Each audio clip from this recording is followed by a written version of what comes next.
All right, let's go. Good morning. Good morning. Good morning. What's today? What is it? It's Tuesday, right? Yeah, I remember what day it is. Not by much. Not by much. That's for sure. So, how are we doing on this fine kinda hockey is being played this month? Um, the two games against Nashville for the Panthers. That was weird. That was weird seeing absolutely nobody basically that is really going to be on the ice for us this year. Although there's a couple of guys that you might see Mott out there, a couple of people, but it was definitely a weird.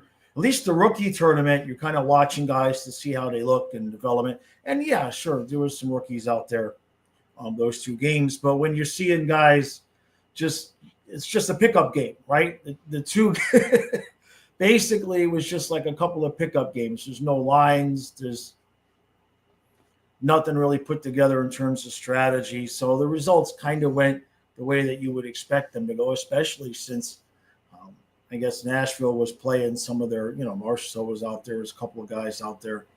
I think Stamkos got a power play goal or something. So it went as expected. Now, in terms of this show, what we're going to do, the plan is 10 to 1 Monday through Friday, and we'll see. We'll see how everybody likes that. We'll see if it's too long, if we need to shorten it. We'll see how that goes. I've pinned a link to the description, and at 10:30 I'll post the link to Twitter. If you guys want to come on, have your say, talk a little bit, you guys can join the show. Like I've done that in the past every once in a while, and I just thought, why don't we just make that a permanent thing here? Make the show a little bit longer, because it does seem as though, obviously, the longer that the stream goes on, the more people show up. Make sure you hit that like button on the way in. If you're watching on Twitter, like the tweet. Let's see if we can expand our reach here a little bit. Year 10 for this channel. If you would have told me, I would have never believed you. But if you would have told me when I started this that the question I would be asking 10 years later was, can we win 3 in a row? I would have been like, what, games? Games? Can we win? Because I know that there was a couple seasons ago? Not a couple seasons ago. It was a while ago. But wasn't there a year where we were struggling and we could not even hardly win 3 games in a row? I forget what year that was. It might have been like the last Bubner year or something. So let me blow up the chat and see how everybody is here. Let's scroll back down. Damien, Kate, good morning. Bex, Sports Short, Cuban, how we doing, bud? Sports Short, yeah, the Big Ten. Yeah, Craig, it's early. I'm very curious to see how my body reacts to this, because I usually have lunch about 11:30. So if I if I get ready to pass out, I'll just call Kyle to come handle it for 10 minutes. So Cuban says, is there or are there any rumor of KHL veterans getting cut? Or any? Why am I seeing is it a K? Because I don't have my glasses on. That's why. Once the big fish drop, I think we're going to be getting 1 or 2. Someone that gets bought out from a big contract. There's no room, Cuban. We don't have room for the players we have. Now, of course, that all could change if we have to move Rodriguez or Boquist. Those would be the 2 we would assume. That's part of the reason why I think they have so many guys on PTO. The other part to that is Nosek is out for at least several months, the way Zito put it. I kind of feel like that's what the Cunningham signing was about. Tyler Mott's in camp. So the way that Maurice was talking, I think those 2 guys are going to be competing for Nosek's spot. But we know we have cap issues. But in terms of picking up anybody, I mean, the top 9 is set. Really, the team is set. The only hole right now is, or question is, at 4C. because of Nosic's injury. And really, the only question is going to be who gets that last defensive spot. Is it going to be Balinskis? Is it going to be Petrie? Is it going to be a combination of the two? Opening day, I would kind of feel like Balinskis should be on the ice for the banner raising. No disrespect to Petrie, but Balinskis has been a part of these cups. And I feel like he deserves to be on the ice opening day as that banner is getting raised. But that doesn't necessarily mean that he's going to be the guy permanently. Let's take this off so I can hear myself talk a little bit so I'm not yelling at you. It's 7 o'clock there. FAU hockey. Yeah, I seen the Canes win. How do I feel about this link to Malkin?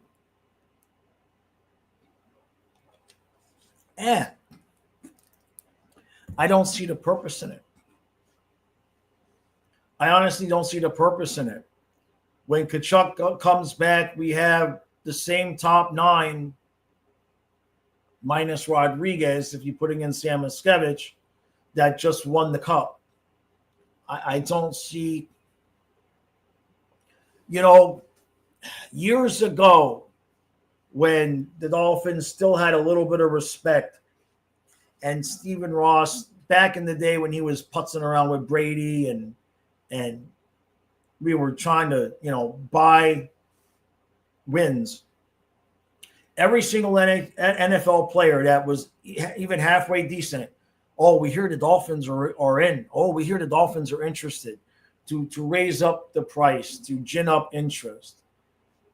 I mean, what are we going to do with Malkin? With all due respect, I mean, we've had discussions on this channel where it was like, yeah, what would we do with McDavid? I mean, what are you going to do? Put Bennett at 4C? If you got McDavid, right? I mean, Lundell. So it's just like, I don't know where all those rumors come from, but I don't know why. I don't know what we would do. Craig says Noah Gregor may sneak in. Yeah, it just depends on what goes on if we move anybody, right? The Snakes didn't get me today. No Lightning. No, right here, man. Fuck the damn. And I see the nest. Holy crap, it's a big nest. I got to take care of it. I got to get some of that diet. I can't say the word, but the diatomaceous, whatever the hell you call it, the earth. And I got to go out there at night and spray it on and put it all over the ground. It's a decent nest. Like as soon as the sun hits the nest, like there's just like 50, 75, 100 just yellow jackets just coming right out. I mean, I'm lucky I only got stung twice. And he stung me in my ear and right. Oh, God, it still hurts. He stung me here and stung me like right under my beard here. And I took off my hat and I was waving at him. And I just rode the mower around the fence. And the damn thing came back and he landed on my head. And I must have brushed him off quicker than he could sting me again. I'm lucky that they didn't, because I ran right over the nest. I ran right over the nest. So I'm kind of lucky they only got me twice. It still hurts, but I wasn't gonna, I rested enough. But like when I amplify my voice, I still get like shots of pain because they basically hit me right on the nerve. I'm lucky they only got me twice. Cuban, yeah, Kachuk's on LTIR. He's out till December, January-ish.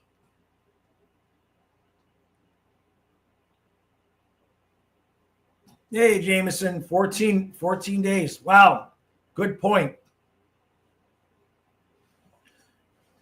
But even with Chucky going on LTIR, Cuban, we still have to get cap compliant when he comes back. Sports. Damien says it was us with Canadians in Tampa Bay. Yeah. JC says Malkin's great, but he's lazy and stretches, takes too many dumb penalties, doesn't fit our system. Yeah, I don't know. I don't know what we do with him, but it's a good problem to have, right? It's a nice little problem to have, being too good for those guys. Cade, yeah, they were nasty, man. I'm good, but I'm lucky I only got stung twice. Hey, Joel. David says there's worse places to be stung. That's why I no longer go nude skateboarding. Vincent, yeah, that would have been one way to go, right? If they would have swarmed me, I would have. There's a pool. The pool is about from where I was on the mower. The pool was about 75 yards. But the problem is that the entrance to the pool is more like 100 yards away. I mean, how fast can I run 100 yards? If I got a bunch of yellow jackets on me, it might be pretty fast. That's where I would have gone. If they would have swarmed me, I might have been able to just run and scale the fence. It's like I probably would have broke the fence. But I would have dove right into the pool. But didn't happen. I'm still here. Hey, David. Kazuma says, Jaws, now we have 2 cups.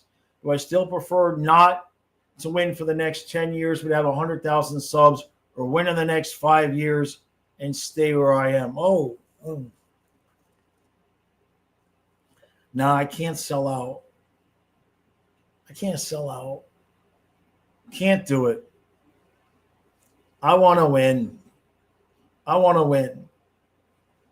Yeah. 100,000. Let's get to 10,000. I'm saying 100,000 would be nice. Let's get to 10. Let's get to 10. Yeah, I understand the question, but nah, I wouldn't feel good about that.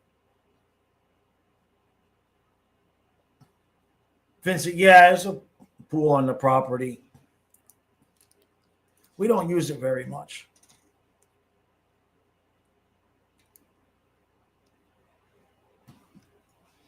Yeah, Jaws taken out by wasps, not on the bingo card, right? Everything happens when I'm on the mower.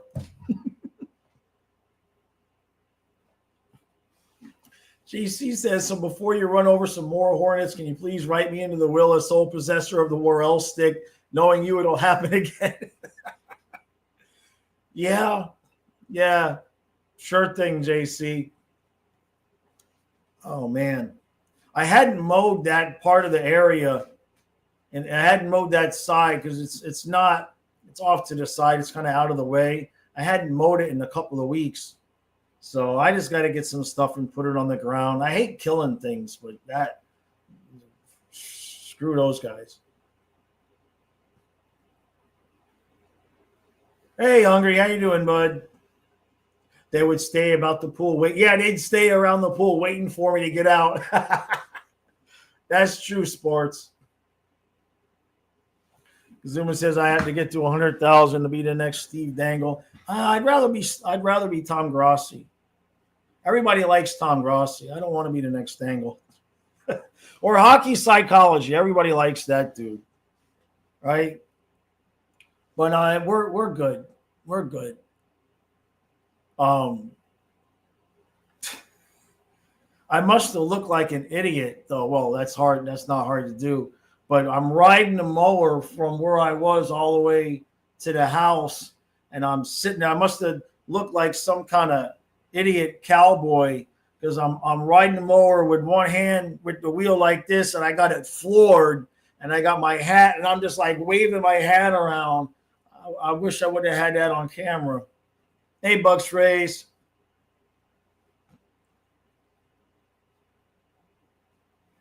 Hungry says I would rather be Tom Grossi's bank account.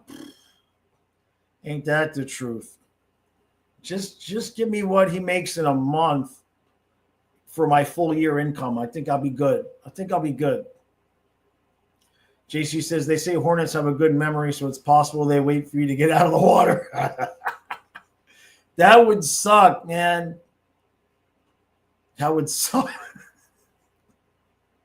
Hey, Bucks Rays, we're good. We're good. Oh boy, that hurt like a bitch. When I was 7 or 8, I got stung by wasps, and it must have been several.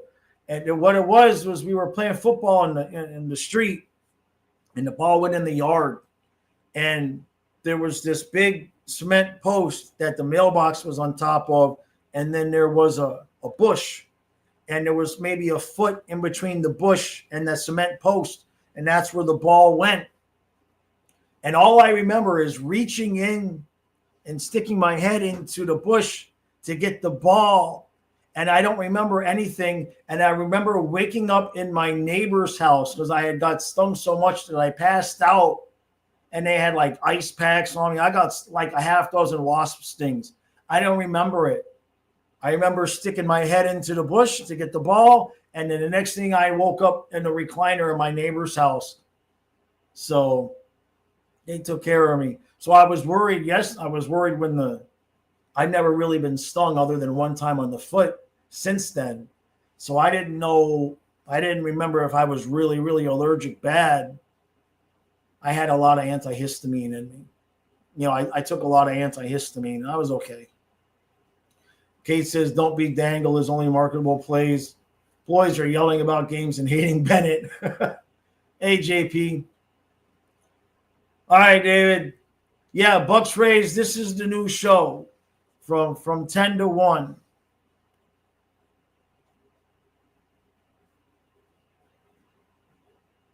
Zoom says, glad you said stay. I had asked some other small YouTubers I followed. They said 100K. No, I can't sell out like that. I can't do it. If it's meant to be for this channel to do that, it's going to happen. And if it's not meant to be, it won't. You know what I mean? It's like I can't sell out like that. Hungry says, I don't know if it applies to regular Hornets, but the Japanese ones literally travel hundreds of miles chasing people who they deem enemies. Yeah, that's a bad day. That's a bad day. There you go, Bucks Rays. Yeah, forget about it. They share Jaw's photo description and wait for the good weather. Yeah. The nest is, there's a big stand of pine trees. And this time of year, the pine trees are full of pollen.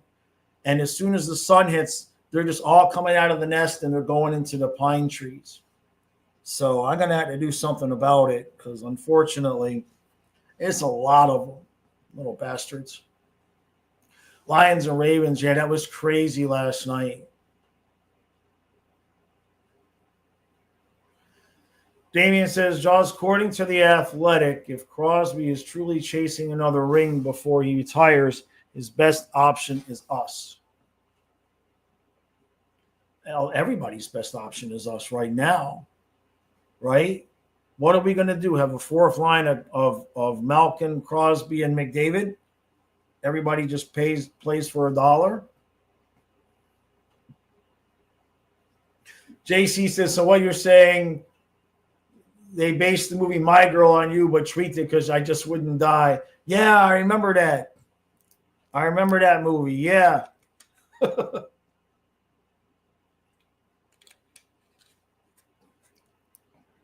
Sad movie.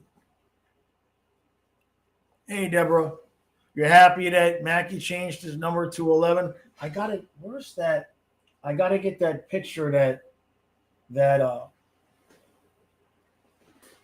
Ashley sent me. It's going to go on the wall behind us while we're streaming.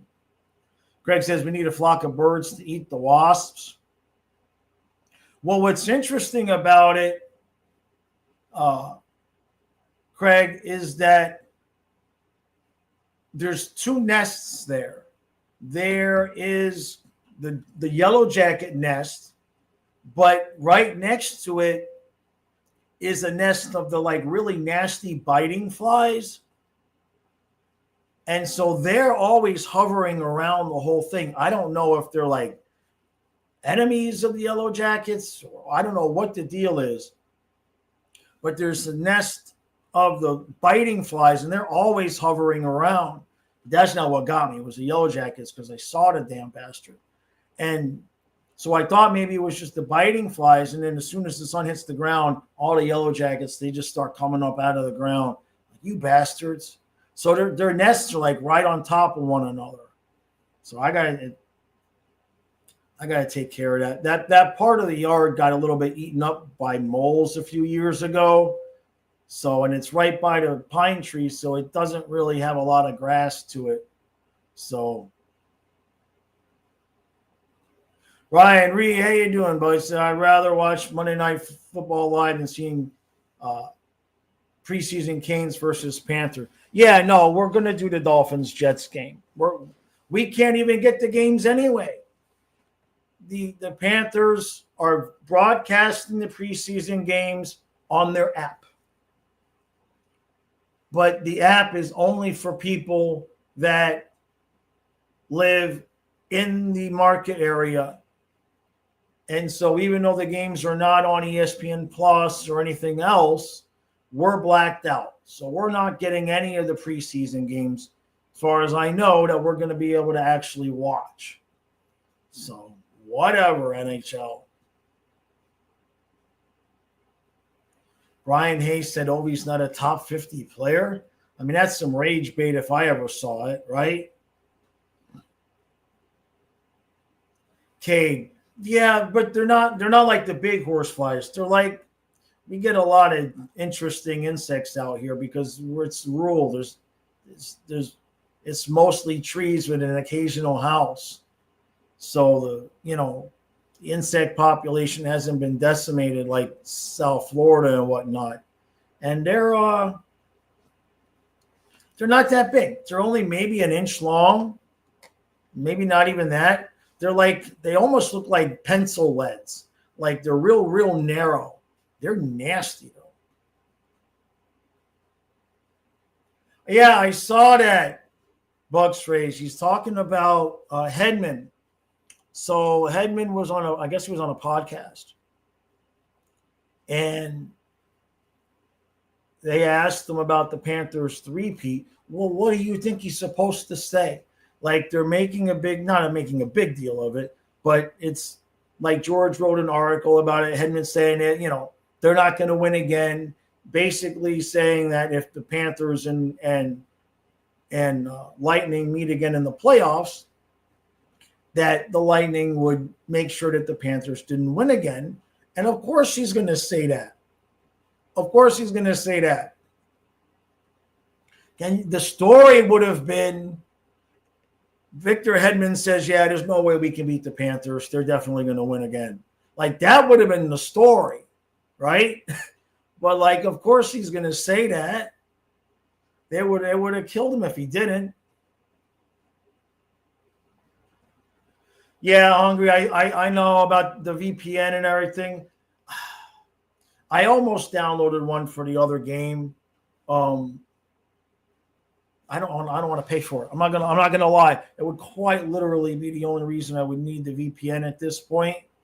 And I already pay enough for things that I only need because of sports, like ESPN Plus, YouTube TV, and I mean, like between the football and the hockey, it's in YouTube TV. It's like between all of the things that I pay for only because I don't watch TV. I literally don't. Nobody here watches TV. So between YouTube TV and everything else, it's about $150 a month for all of the programming. And the only thing I watch is sports. I just don't want to add something else. You know what I mean? Bucks Ray, yeah, no more loopholes. Yeah. Oh, the Rays sale was approved. Gotcha. Brian says, I actually had a dream last night that we lost to Tampa in 6. No, or was that Tampa? Yeah, Tampa. I don't have my glasses on. I will when somebody joins up. Hungry, no way. Joseph Woll just announced that he's taking a personal leave of absence from the Leafs. That's not good. So I guess Stolarz just got paid. Right? Hungry?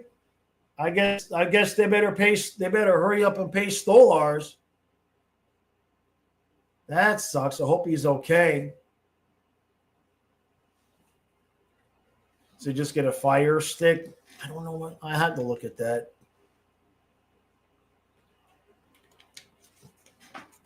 All right, so I've posted the link. I'm going to post it to Twitter now. If anybody wants to come on, say hi, join the show. The link is already at the top of the description, and it's going to post it here, add it on Twitter, and then we'll get moving.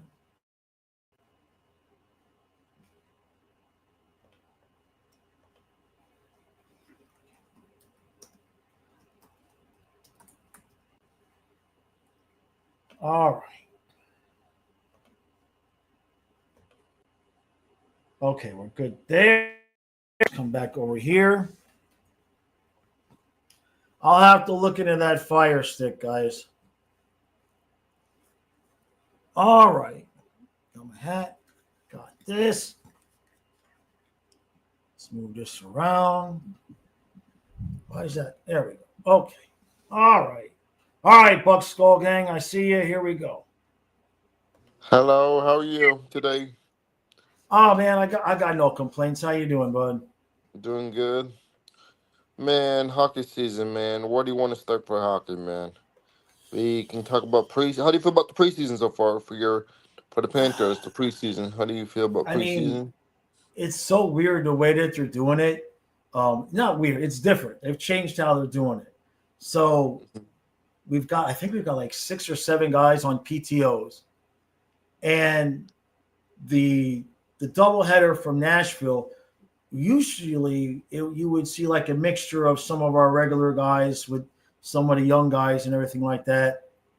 But we played the 2 games. I mean, there might have been 1 or 2 guys that might see the ice for us. But the rest of it was the young guys and the PTO guys. They hadn't really done a whole lot together. And the other thing that they did differently The was, goaltending. How do you feel about the goaltending? You like the goaltender? You like I him? mean, I'm happy with Bob, obviously. I The, know. the thing with Tarasov is I just kind of trust Zito and the process that the Panthers have used because we brought in Lyon and he hadn't been great, and then he turned to be really good.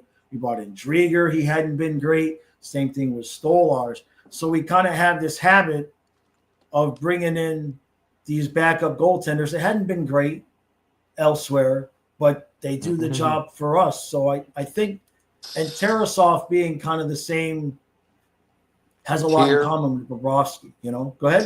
the same tier. Right. Talking about. Yeah. So with Tarasov, I'm just trusting what they've already done over the years. Do you think the Florida Panthers is tired? Do you think how do you feel? Do you think they're tired this year? You think they're gonna be tired? You know, for about 5 minutes, I did. When we were losing to Toronto, when we were down 2 games to nothing, and then we got down in game 3, 3-goal, 3-1. I mean, to start the season. I mean, to start the season. Yeah. But what I'm saying is, at that point, that was the first time I thought they might be tired, and then we seen what they did. Mm-hmm. I think that what the Panthers are doing is, and this might be a little bit hyperbolic, but I think at some point it's going to be studied. Whenever this run is over, I think at some point sports organizations, and they're probably starting to do it now, are probably going to go back and study, okay, what did these guys do to keep themselves so fresh and so ready to go? Because remember, Tampa won their 2 in a row. Yeah, And it was the third one that they got to, that's where they ran out of gas, when they got to the third one. we went to 4 straight finals. Remember, we went to 4 straight. We lost 2. We won 2. But did you go to the one previous? Was it 4 straight? Or was it 3? I think it was 3. Was it 3 or 4? I'm pretty sure it was. I don't remember. I think it was 3. Yeah, it was. The Black Jackets year. After the Black Jackets, we went straight to the Cup. Right. Cup. Yeah. So you lost to the After Jackets. the Avs, I think after the Avs series, we went back to the Cup. I think I think. Yeah, so you guys lost to the Blue Jackets, and that was the first round. Yeah, And then you won the cup, lost the cup. yeah. So the, And the year the after that, after the Abs series, I don't remember. Did we make it back to the playoffs? We went back to the playoffs after the Abs. I don't remember after that season. here, let me look at it. It's hard to keep up with all these records and stuff. It's hard to You keep know, up with. I know it all starts to run together. We'd ended up Because in the after the same. Abs, I think after the Abs season, I think that's when Florida Panthers got good. Right. After So okay, so you lost in 1819. That's when you won the President's Trophy, which you lost to Columbus. I hated, I hated that year. I hated that. Right. And then the next year you won the cup, and then you won the cup again, and then the following year that's when you lost in the Stanley Cup Finals. Yeah. And then since then it's been 3 straight first round losses. So First round, yeah. After the Abs, what's the yeah, first? after losing, then the next you've made the playoffs, but it's been 3 straight Because it was round one losses. The Panthers. It was Florida, and the Florida again after that. I think it was Florida. No, you lost the 1 year to the Leafs. Yeah, the Leafs. Yeah, I forgot about that stupid Leafs. Yeah. Dumb Yeah, Leafs. it's hard to because it kind of runs together Yeah. because since they went to the new playoff format, you're playing the same teams over and over again. Yep. You know, and so it starts to run together. But Do you want the number one seed this year? How do you feel about that? Do you we want don't it? care. Nah, I know, we because some people, I know, it's sad. I know. I don't this year. I don't want the division come down to the wire because it's gonna be fun though. Stress, injuries come into play. yeah. I mean, we How learned many it last year. Yeah, how many points do you think everyone's gonna have this year by looking at your schedule? I think your schedule more easier than ours. It's funny how you Yeah, think about it. yeah. Panther I don't know schedule why. def. I don't know why though. It's not fair though. You guys are the defending champ. You guys should be getting a harder schedule. It's crazy. It's Well, I mean, we end It's up playing the same, I right? know. It ends up being about the travel, right? Yeah, And where you guys, we went over this the I last know. stream. Is our schedule about the same as about the matchups coming towards back to backs? Is it ours running No, into the? yours where you guys have, How about um, yours? Is it about the? about 4 or 5 times It's when you're crazy. on the road and you I come home know. for one game and then you go back out on the road. Man, what's the Panthers like? Are you guys gonna have a double? How is the? We're not that bad. We've got some longer road trips, but the reason why they're longer is because there's several times when we've actually got like 2 days off while we're on the road. Wow. So You guys starting home this year for the first for the yeah, we get our banner raising ceremony 5 o'clock in the afternoon on a Tuesday. That's a good. Well, everybody's got to leave work early or take work off early to get to the Yeah, game. yeah. You know, Are you going to the game?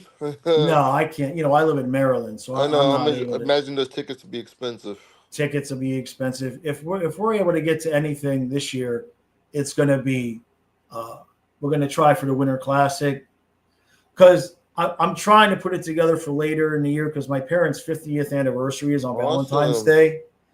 So we're trying to be down there for my parents' anniversary, but That's then the Winter amazing. Classic is a few weeks earlier. So You should we just try. need to win the lottery, and then we'll be good to go. Yeah, you should try to go to a Tampa game this year. Man. Yeah, well, people are able to get to the camp. It's a lot of fun. Yeah. But we're gonna try to make Oh, it work. you gonna look at we're gonna look at the Panthers schedule. You about to pull Yeah, it up? sure. Yeah, let me bring it up. Sure. Yeah. Yeah, I did a initial reaction, but let's see. My bad. I know. I think I was No, busy I though. was no, I don't mean today. I mean Oh. like when it first came out. Oh. Here we go. How about you want to look at it again too? Yeah, here. Let me share the screen. Yeah.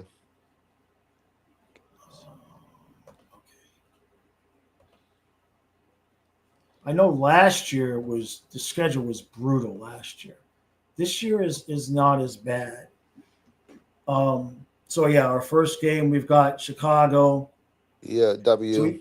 we start off at home with Chicago, the Flyers, and Ottawa. When, So when, when, when. right, and then we go on the road. We've got Flyers, Wings. This is our first back-to-back. You guys might go 5-0, 6-0, 7-0. And so, see, this is what we see a lot of this year.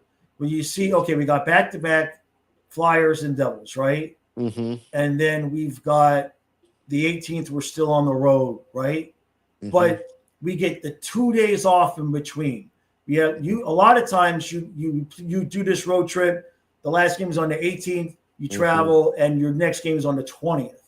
But now we've got that extra day off, so that helps. That helps. Injuries. Yeah, that helps here. That helps here. And then the homestand is wow. Let's see, Boston. God. Well, it's just this is still on the road. I misspoke. Hold on a second. Yeah. I got to read through the whole thing here. Don't ask. Yeah, so this is what I was talking about with the 2 games off on the road. Yeah. So and then we come home and we've still got the day off. 20. So we've got the Penguins, the Knights, and the Ducks. But you look at here, 25th, not again to the 28th. So we've got some time off. And we're not again till the 1st. We don't play, right? That's crazy. Not again to the 4th. Even though now we're on the road and we're out west. That's interesting. Yeah, we've got a lot of decent, you see, 6, 8, 10, 13, 15, 17, 20, 22. That's ridiculous. There's no back-to-backs until that's interesting. Here. That's crazy. Yeah, December 6th and 7th is the next back-to-back. So basically the whole month of November, there's no back-to-backs. That's crazy.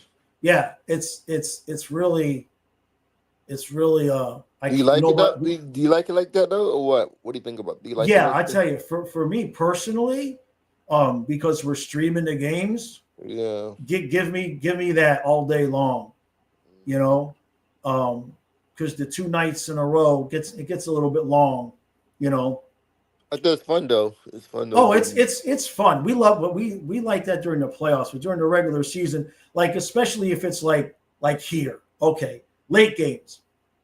Yeah. December 10th starting at 9, the very next night starting at 9. So that's 2 late nights in a row. Yeah. But then the rest is not bad. 13, 15, 17. Here's back to back, but we're at home, right? And then we get 2 days off again. So we got the back to back. Yeah, okay. But then we got 2 days off after the back to back. And that makes a huge difference. Then 2 days again after that. Oh my God. Then because there's the Christmas break, right? Yeah. And then I did it again. It's funny though. So and then here it is again where we're back to back, right? Mm-hmm. But then we got 2 days off. Right? So then 4, 6, 8, 10, 12, 16, 17. This is a little bit of a difficult, but look, 12 to 16. Yeah. Right? Yeah, and we're on the road. We're on the road. Damn. So this road trip is it starts here in Toronto. Yep. And then Montreal, Ottawa, Buffalo. And then we've got 3 days off before Carolina. And then we're back to back. We got Washington, but there's no travel there. That could be good or bad. That could be good or bad. Too much rest is not good too. Too much rest is not good either. Yeah. And then we come home after the long road trip. Yeah. We got the Sharks. Yeah, and then back on the road again. and back on the road again, right? But at least we got the 2 days off. Yeah, that's true. But so we come all the way home. We get the Sharks. And then this is where so now we got another little bit of a road trip. This one's a little bit, more work. Got to go to Winnipeg, Minnesota, and then Chicago back to back. We have a longer road trip. We get 6 or 7. We got 6 or 7. It's crazy for us. Yeah. We get 6 or 7 for us. Yeah. It's crazy. And and so the rest of the schedule is pretty much like this. Of course, you've got the break. The the break here. The last game was February 5th. And then we pick it up immediately with a back-to-back right? Wow. Um, That's good. After but Lightning we're at games. home. But we're at home. After the Lightning get a break. That's funny. Yeah, yeah. And so I mean the rest of it's 3, 5, 6. But then see on the road back to back. Look at that. That's 3 nights off. Why they love giving Panthers a break. Yeah, it's really if we're going to win, it's almost like they said, how can we give them a chance to actually win 3 straight? Because you see this back to back, we get 3 days off, then it's That's the a, 12th. do you think that's an advantage? Too much rest or not? Or what do you I think think about? for us, it's just the right amount because remember, our guys played at 4 nations. We've Yeah. had 3 straight cup runs. Like Hmm. that rest, what you said about health, right? Yeah. But just look at March. It's like 3 days off, right? Yeah. Here's another 2 days off. Okay. Wow. And then here's another 3 days off. That's pretty much no rest in the playoffs. By the way, it's no rest in the Yeah. And playoffs. now, of course, right as we get into April, it gets a Yeah. little bit tight. But then you're gearing up for the playoffs and you kind of want to get into that groove. You Hmm. know, 2, 4, 5, 7, 9, 11, 13, 15. So you've got the one back to back, and then You guys that's play. that. You guys played the Red Wings for the last game this year. Wow. Yeah, Great. yeah, yeah. We kind of have, but we're at home, right? You pretty much playing all your division games towards the end of the season. Great. Yeah, a lot of them, right? Montreal, Ottawa, Yeah, that's interesting. Toronto, That's Wings. interesting. You guys playing. Wow, Red Wing. But wow, the Yeah, Rangers. That's yeah, yeah, interesting. yeah. And we played the Penguins twice. This I thought this was interesting. Yeah, 4 or 5. That's back to back back. to back on the but it's 2 games in a row against the Penguins on the so That's interesting. That's one is at 5 o'clock, and the other one is at 3 o'clock. wow. Yeah, Then you go back on the road to uh 7, 9. Okay, okay. yeah. Get 1 day. We get 1 day of rest, Get the and 1 day then rest. wow, that's pretty Yeah, interesting. yeah. Yeah, so when I first saw that, I was like, okay, I can't complain about that at Yeah, all, man. playoffs is no rest in the playoffs. No rest really. No Yeah. days off really. So let me ask you, did you hear what Victor Hedman said that they're talking about? Yeah, they said it's no day off. No about the three-peat. That Yeah, yeah. And I, was I got a funny. kick out of it because what's he supposed to say? Mm. Right? Like, can you imagine if he had said, no, the Panthers are too good, they're gonna beat us, they're gonna win again. Like, Yeah, of course he's gonna say they're gonna yeah, win. yeah. I was wondering if you saw that already this morning. You saw Yeah, that? I saw that because I get Florida Hockey Now, so he wrote an Okay. article about it, and I Yeah, got a that kick was out fun. of it. I just read it just now. I just read the article just now before I Yeah, came on. yeah. I mean, of Yeah, course they're gonna, and then I yeah. guess Top story. so. This is interesting. So Hungary says, per the Leafs, Wool is taking time off from the team due to a personal family matter. So, and then no further details. Do you So think? How do you think? Do you think the Red Wings got better to make the playoff this year? Do you think? How do you think the Boston? Do you think Boston got better make it to make a playoff run this year? I How do you? think How that do? How? the in the How do you? Eastern Conference, especially, Mm-hmm. there's so many teams that you could look at that say could or couldn't make it.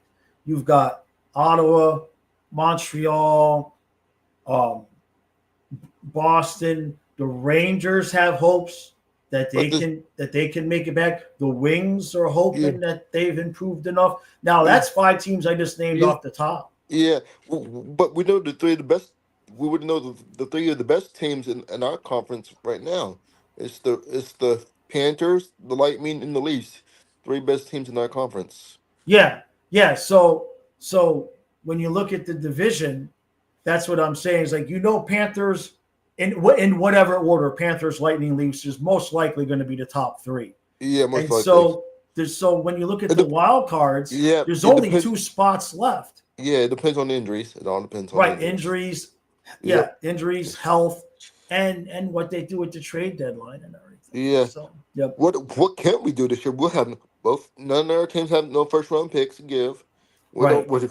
We mortgage the future. What's the cap space on both teams? By the way, what's the cap space? Well, the Panthers need. I'm not sure about Tampa.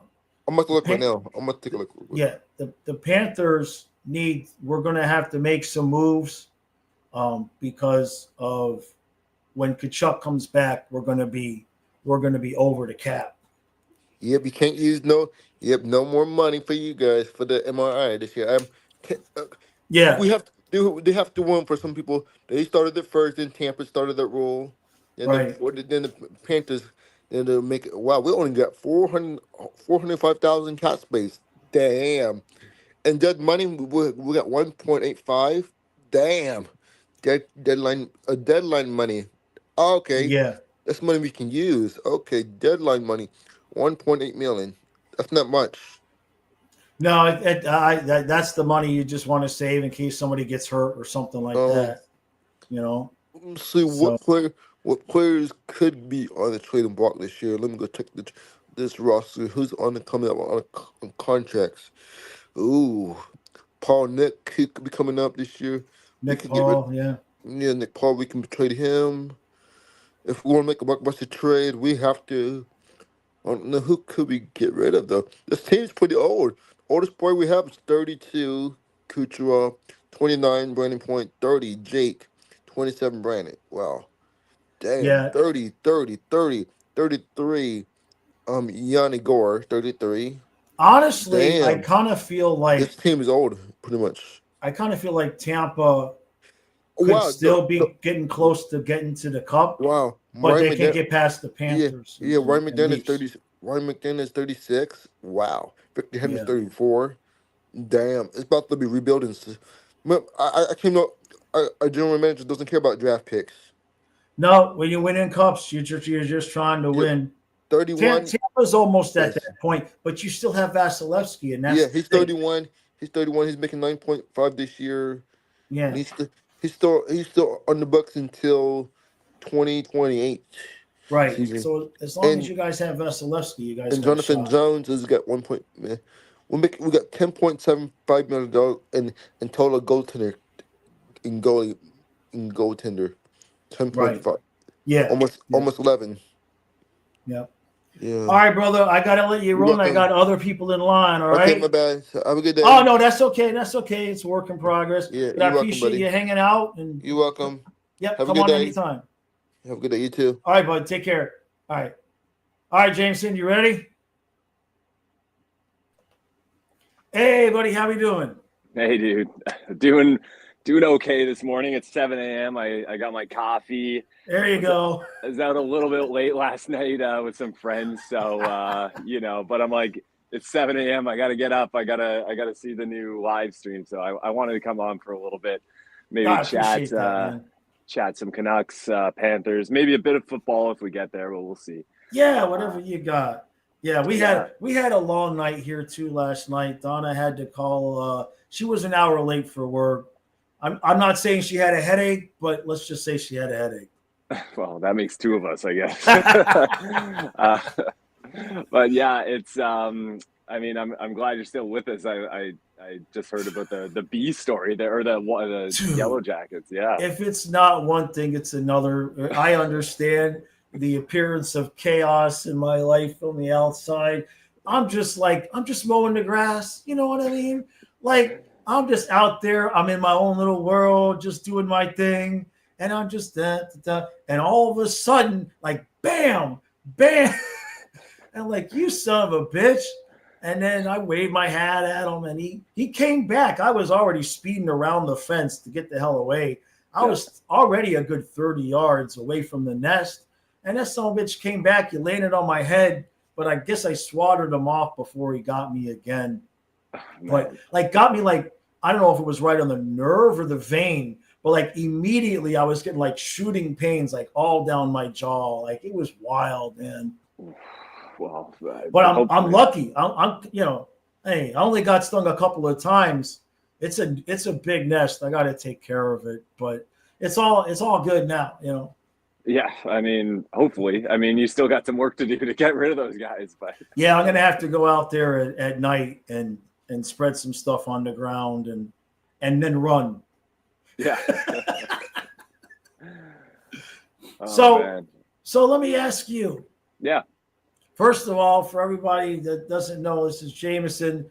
I would say 70% of the jerseys that you guys see me wear is courtesy of this gentleman right here. So when you guys enjoy the skit videos and all of that, especially my favorite, the Arizona Coyotes jersey, which I'm always going to find a way to work in, and Yeah.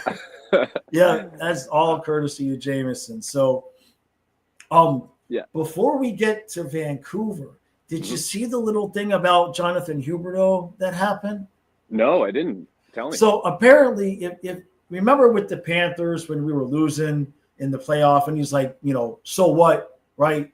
And basically what he was trying to say was, so what, we can still come back, but it didn't come off all that great. Right. Well, apparently he did the same thing. He missed, I guess, Friday or Saturday's practice. Mm-hmm. And they asked him why he missed the practice. And now I guess, because there was some laughter in the room, I guess it was supposed to be a joke. But what he said was, I just woke up in the morning and didn't feel like skating. Not what you want to hear from your like $10 million player, right? No, it's not. It's not, man. So with that being the level of competition, what do you think? What do you think you're getting out of your Canucks this year? Oh man, it's tough. I mean, there's a lot of conversations circulating. First, the biggest one, Quinn Hughes, right? Right. Quinn has another year on his deal, and then he's open for a contract extension. Everybody's writing him off like he's out the door. He's going to Jersey or he's going somewhere south, which I know we get. And at this point, it's going to be tough to keep him because it's like, I don't know, there's been so much turmoil, right, the last year. So it's so important that the Vancouver Canucks have a really good season. And that goes with kind of my second point with Elias Pettersson, Petey, Right. Our $11.4 million guy who's locked up forever. It's more important for him to have a big comeback season, not a good season, a big season. He's got to stay healthy. Apparently he's coming to camp in great shape, and he put on some weight because he's a taller, kind of skinnier guy. But we need him to be a 1C, and we need him generating 80 to 100 points, right? And just driving, maybe taking a bit of a step up in the leadership role. He does wear an A, I believe. And that goes to another point that all signs show that this could be a better season because Demko looks healthy. It looks good. We got Lankinen signed, so our goaltending tandem is great. From the back end, our defense is good. It's not quite the level of the Panthers, but our top four is pretty solid. And so we're like comfortable there if we don't have any injuries. And we do have some young prospects. But going back to the A, JT Miller is no longer here. He's the captain of the Rangers, and that on JT Miller's crest, it didn't stand for assistant captain. It stood for I'm a fucking asshole. So I knew that was coming. Yeah. I mean, we used to sing like JT Miller in the streets all the time. Like that was our war cry, and people liked him because he was actually. As far as games played and his productivity, is one of the top Canucks ever in franchise. Like he was over a point per game guy. And we had him locked up, right? So it's an interesting conversation to see what happens with JT in New York because he's not the assistant captain anymore. He's not a guy in the room. He's the voice, right? He's the guy. Yeah. So I just hope the Panthers crush them in the Winter Classic and beyond. There's no love for Vancouver fans for the Rangers. Come on, like 94 is the ghost that haunts the city. Like it's you wouldn't even know. Like 2011 was bad, but 94 still gets talked about and like we could have had it. We should have had it. I mean, I was just a kid, right? But like a small child. And I just want to touch on this guy here. So you see this hat? Yeah. That's the Lou hat. Is that Luongo? Wow. Now that's awesome. Now, is that custom made or? Well, I got where is it on this side? I got the patch. It's the same as the hat. This patch. Okay, I see it. Yeah. I put it on my jersey. This is from Luongo night. I think a couple years ago, not last year, but the year before. And Right. I mean, for me, it all starts and ends with Lou. When I was like a younger kid, I was working at my dad's shop, like spring break and Christmases, just trying to make a bit of money. And they used to have like the newspaper, and I would read. This is early 2000s. I'd be like, read Roberto Luongo makes 51 save shutout in 1-0 loss or something like that. And I'm like, Yeah. wow. I'm like, wow, this Luongo guy is like crazy good. And I began to like him. And I used to play goalie when I was like younger. I don't anymore. I love playing out. I love being a player. I would never go back to goalie. My poor hips. And so I loved him, and then he got traded in 06 to Vancouver, and then when he got traded back, that solidified my fandom for the Panthers because I'm like, yeah, like Yeah. I like this team. So I was gonna say about this hat. When I was at the team store, they still have like 40 of these hats, and they're like $5 now. So No joke. if there's still more, I'm gonna buy a bunch and send you and Kyle a couple because like Oh they're man, that'd be awesome. yeah, they're actually good quality too. So That's wild. yeah, and Yeah, it's weird how regionally different things will, still be available versus another place that probably would have flying off the shelf at Planterland. you think so, but I don't. It's not that like Luongo isn't revered or nobody likes him anymore. It's just I don't know. Like it's just they're like like some people are like, who's this guy?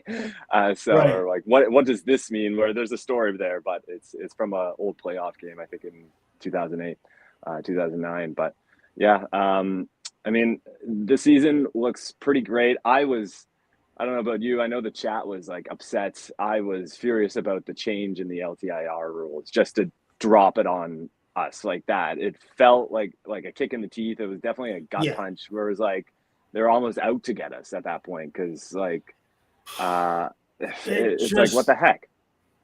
The hard part about it really is that it's so specifically obvious what that's going to cause because the amount of money and the Panthers roster is just like it's just Rodriguez. Just not, you know what I mean? It's like $4.5 million, and you might be able to, putz around with the 1.5 if you got a guy on LTIR like Nosek is hurt. You might be able to putz around there, but the $3 million, it's right. There's one guy. It's one guy. I mean, you're not going to trade Eetu Luostarinen. You know what I mean? You're not going to trade him, and so it's just hard because the NHL may as well have just made an announcement of saying the Panthers have to trade Rodriguez, and that, you know what I mean. It was that. I mean, they may as well have said it because there's nobody else would. Everybody else has trade protection. You're not. You've got his replacement there with Sam Miskevich and all of that. So it's just wild the way it happened for them to just drop it right before. I mean, after all the 8 free agency, after the whole thing, like, because, Zito, when they would ask him before, I have a plan to sign everybody. Yeah. I have now still all of that set aside. What I had been thinking was the plan was to let Tkachuk just be out for the full year and then hit the playoffs with all of our guys.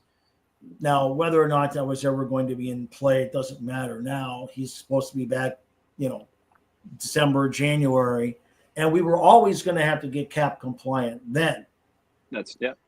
So the only other the thing that this doesn't allow us to do, which probably most people would feel like it's a good thing we can't do it, is when a week before Tkachuk comes back, Rodriguez can't be like, oh, my bad.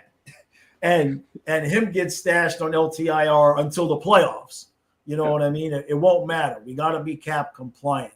So basically, when they made that announcement, it was, you made 2 phone calls. You called Rodriguez and you said, do you want us to trade you now or later? and then you called Sam Iskevich and said, "Hey, eat a cheeseburger because you're up." Paul's not going to really have an option this year. You're it, you know.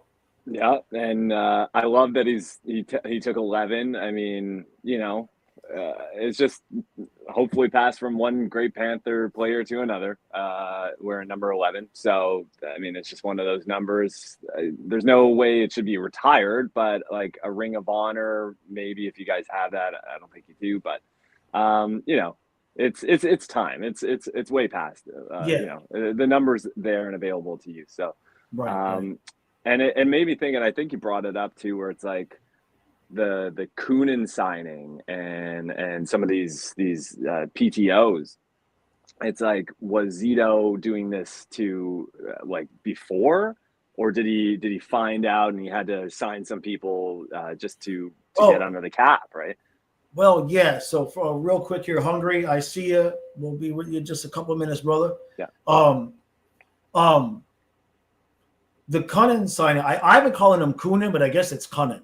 Okay, Cunnin. Yeah, I don't know. That's what I've been hearing. You know how I am with pronouncing the names. You're pretty good. Yeah. I think that we signed. I originally thought that, but then Nosek is out. Right. So Nosek hurt himself and had surgery, and he's out for the way Zito made it sound at least several months. I would not be shocked at all if at some point during the year we hear he's not coming back this year. Right. Because he's not young, and Zito did not have a happy, positive vibe about him. So I think that explains the Cunnin signing. And they've also got Tyler Mott in camp on a PTO. Tyler Mott, playoff and hero. Those were the two names that Maurice mentioned competing for Nosek's spot.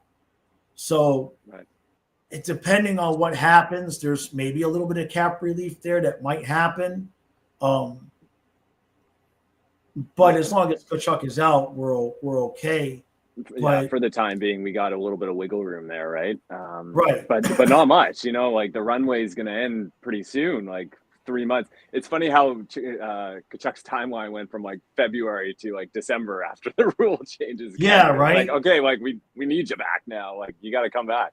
It's going to be a daily thing because if you're Florida and you want to treat Rodriguez well, because it sucks now that we gotta, I just wonder if the Panthers had known, if Zito had known that the LTIR rule was going to count for this year, I just wonder if instead of signing Marchand, he would have said, you know what, let's just keep Rodriguez, let Marchand go, and then have Sordiff try out for that Lundell-Luosterainen line and see if Sordiff could kind of do what Sam Iskevich did.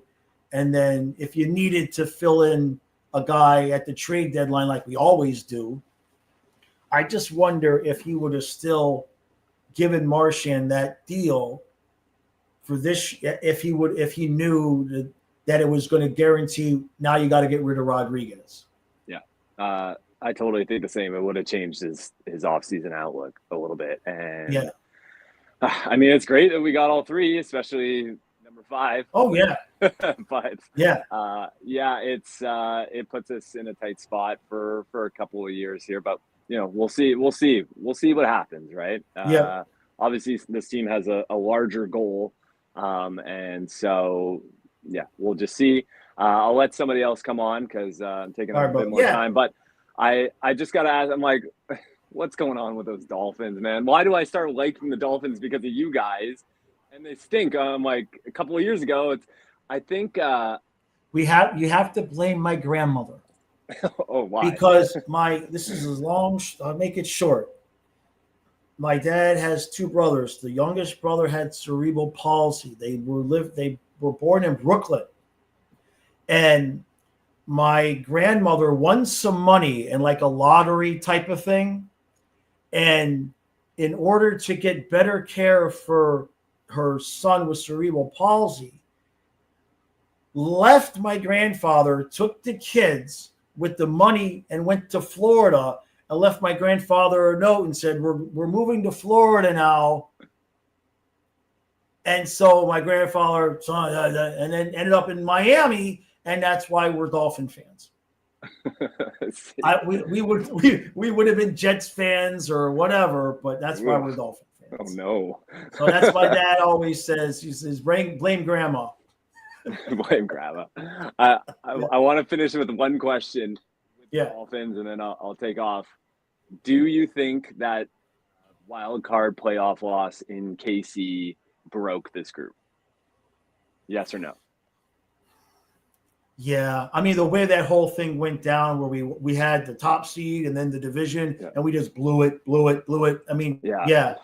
That sucked. Actually, funny story about that night. I remember I was house sitting, and for my brother's dogs and cats while his girlfriend and him were out of town, and I came back from work and I must have had something gnarly for lunch, and I was like hugging the toilet all the time, but I had you and Kyle the stream of the Dolphins game in KC and the cold game, and I'm like nothing's going right here tonight. Like this is all bad, and you guys are all upset and all that. So I'll never forget that night. Trust me, that's wild, definitely memorable. Yeah. But all right, brother. Hey, jump on anytime. All right. Hey man, thanks for having me, and we'll talk soon. All right, talk soon. Bye. All right, cheers. All right, Hungry, then take a sip. We're good to go. Rosado, you'll be after Hungry.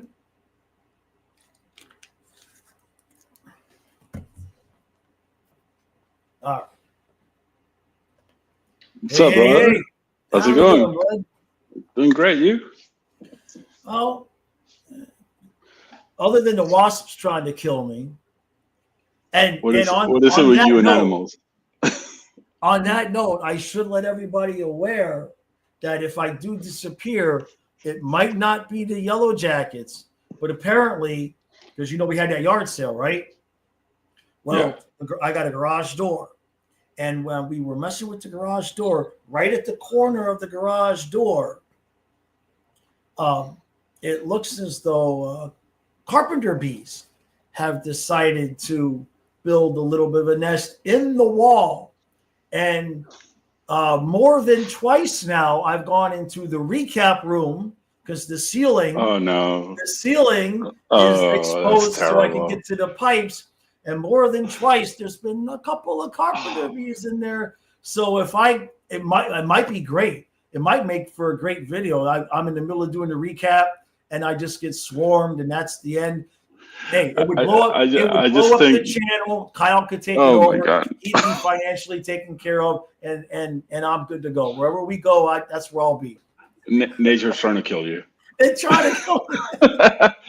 So I wanted to piggyback on the LTIR thing. You know what really grinds my gears about the whole thing, about the change? They're just dropping it.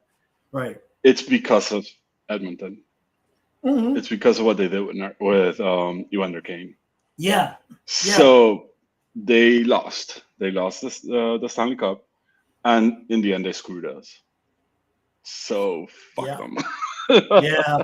I know. I heard that. I've heard that a lot about it being about what happened there. And you know what? In the end, if we three-peat and there was no LTIR shenanigans, then maybe that'll put that whole thing to rest. Well, I think it will. Okay, it wouldn't just put that to rest. So, okay, so it's a clean title, right? Oh, the first one. That's what a lot of people will say. Yeah. It will also put away the whole big brother, little brother discussion, because you could say, okay, Tampa has 3. They've been to so many finals. They've done this, but they don't have 3 in a row. Right. And that's huge. Yeah. That's a good point. And honestly, I want to see that. I'm dying to see that because obviously Tampa rivals, that it can get really nasty between the fans, and just the bragging rights, just to be able to finally say, you know what, we're better than you. Because bro, I remember going to the arena, going to games right in 2010, 2011, right, seeing the Panthers outshoot the Lightning 30-10 and then lose 1-0. 1-0. Freaking Damn it. I mean, game 5 was what, like a 49 save shutout, right? Exactly. No, it was 4. Yeah. That was when Tampa swept us. Yeah. Yeah, it was a 49. I always say 50, but I guess it was 49. I mean, might as well be, right? It might as well, right? Yeah. God, I hated that guy. I like him now. Like, I have respect for him, but it's like being a Dolphin fan. Two cups in a row is a lot of the pain, right? Yeah, you're like, all right, well, that's what we're losing to. You know what I mean? Exactly. It's not like being a Dolphin fan with Marino, and every time we'd lose to freaking Jim Kelly and Andre Reed, they'd go blow it in the Super Bowl, and then we'd have to sit there and go, "Come on, we could have done that." You know what? Now that you mentioned the Dolphins, and Grandma actually did you a favor because you could have been a Jets fan, and that's more miserable than the Dolphins. Yeah, it's true. It's true. So Yeah. I wanted to ask you, right? I want to talk West Coast a little bit. Do you think Edmonton's still the top dog? You know, as I've been thinking about it over the course of the year, the one thing that I haven't really seen a lot of people talking about that I'm like, it's like it could very easily be round 3 with those same 2 teams. Now, I know right now Edmonton looks like they lost a little bit of depth and all of that, but I mean, and we make fun of Skinner and all of that, but I always go to the dude allowed 2 goals on the road in a Game 7 of the Stanley Cup Final. Like, you can win with that goal. I mean, Colorado won with freaking Darcy Kemper. You know what I mean? And so I look at it and I'm like, well, when I look at the West and I say, okay, well, who's gonna take them out? That experience that Edmonton has counts. It counts for a lot. But Vegas is We don't want to talk about extremely strong. Yeah. No, we don't talk. Unfortunately, I don't want to give it away, but let's just say my NHL season preview is coming out at the end of this week, and we don't want to talk about Vegas right now, but yeah, Vegas. I mean, they're going to be a pain in the ass. There's also Colorado. They just got Landeskog again. That's going to be a huge morale boost for that team. Yeah. And they're scary. Colorado's fast. Vegas is just like incredibly talented. Vegas has this thing. You see it during the playoffs. They turn it on, they turn it off. They turn it on, they turn it off. And sometimes they F around and find out with turning it off.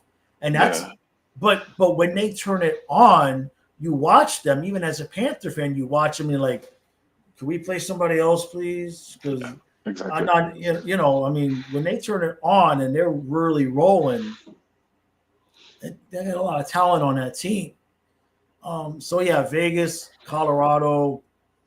I don't really know that I trust too much anything other, outside of that, because Winnipeg, maybe Dallas, but Dallas is still very strong though. Right. But they're weaker than last season. Yeah. However, there is we no longer have Peter DeBoer. And that's what the whole coaching change thing. Yeah. How you do that? I could tell you this: watching that live stream, watching that happen live, was fucking surreal. Watching him pull off in Game 7, it was just like watching a train wreck and a plane crash in slow motion. Motion, I know. And I was like, the whole first period and intermission, I'm like, whatever. He's going to put him back out there for the second. Duh, right? It's like, okay, you made your point, whatever. You'll be back out there for the second. And no. And it just like, what? You realize there's no tomorrow here. Exactly. And you just knew there was nothing. After that, there was either he was gone or Otto was gone. Otto was, 100%. Yeah.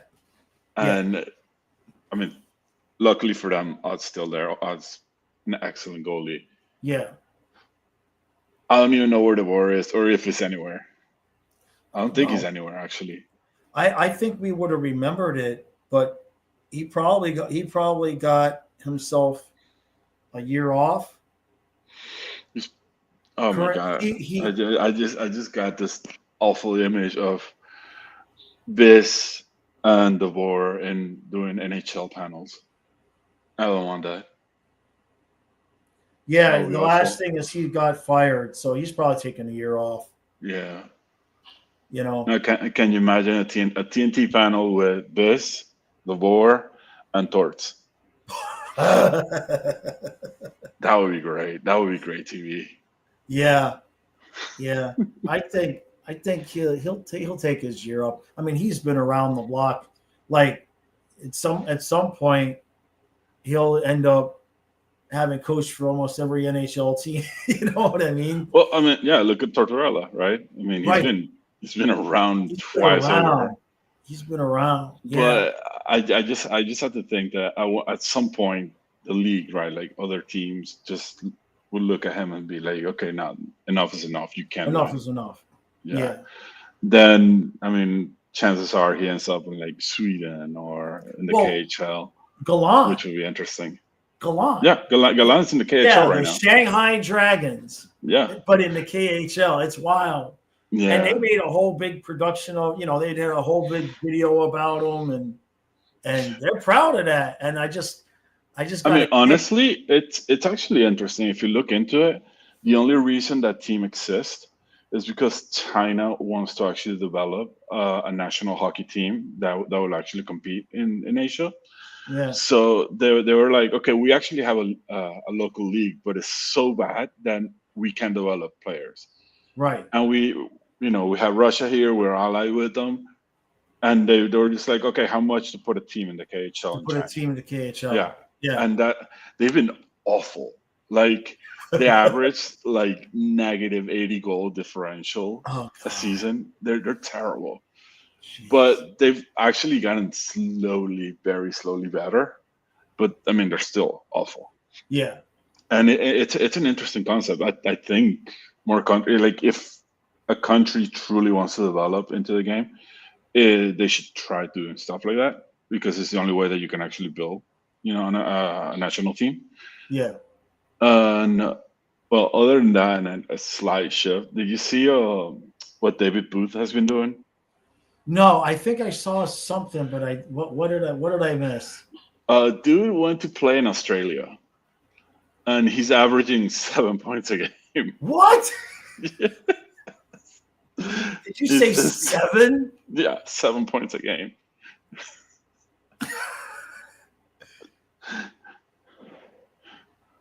First off, he's not a young man anymore, right? No, he's around like 42, 43. Yeah, I mean, and he's at that. So that's crazy. So that's how bad the talent is there. Well, I mean, he's still an NHLer, right? Right. How many NHLers have we gotten from Australia? Right. Yeah. There's always going to be a gap. Now, for it to be that massive, that's the surprising thing. That's crazy. I mean, like I'd almost be embarrassed, like at some point during the game, to be like, "What am I doing here?" Like, like you want to. Well, if you think about it, at the same time, how many people get to say, "I played against David Booth. He scored 5 goals on me." That's wild, man. Exactly. That's wild. At least as Yager aged and he went over in other places. Yager's still playing, by the way. I thought this was last year, right? He's playing in the second division for a team. I think he like partially owns the team, and he's I'll throw myself at center, and let's see what happens. Man, I thought he was going to stop because we're the same age, I think. Dude, that guy is never going to stop playing hockey, and he's never going to stop banking 20-year-olds. Well, yeah. Why would you? I mean, exactly. Yeah. I mean, he's having too much fun. He's having too much fun. Exactly. And at some point, as a man, you reach the peak of your physical, but then how smart you are, right? You get smarter as your physical, but every once in a while there's like a an even line there where you're smart enough to not do dumb shit, and you still have your physical ability enough to let you do the fun stuff without doing stupid shit. And bingo if you have the millions to actually get away If with you have fun them, stuff. yeah, sure, exactly. Yeah, that's the lottery ticket right there. Exactly. If you have the money to do it, that's wild. So, what did you think of Hedman? Do you think that adds any juice to a possible Panthers Lightning series? I'll be honest with you. I'm not even looking at the Lightning as a rival anymore. Right. I mean, they're good. They're still Yeah. good. They're still a good team. Yeah. They're not the same team that Right. they were 5 years ago. They're not the same team that was beating us constantly. Yeah. We got their number. We are probably the only team in the league that has Bassey's number. Yeah, and that's true. And neutralizing Bassey, you neutralize half of the team already. Sure. That's their biggest advantage. I also think that their bottom pair is not that good. Right. And their line is whatever. It's just adequate. A normal third line. So then if line is weak. If we don't win again, yeah. Is it because we lose in the finals, or can anybody in the East? This year, I don't think anyone in the East can beat us. Toronto's not there. I mean, Toronto can blow smoke all they want. They are not better than last year. Right. Wolf played out of his mind. So did Stollers. I mean, shit, Stollers was the best in a finalist.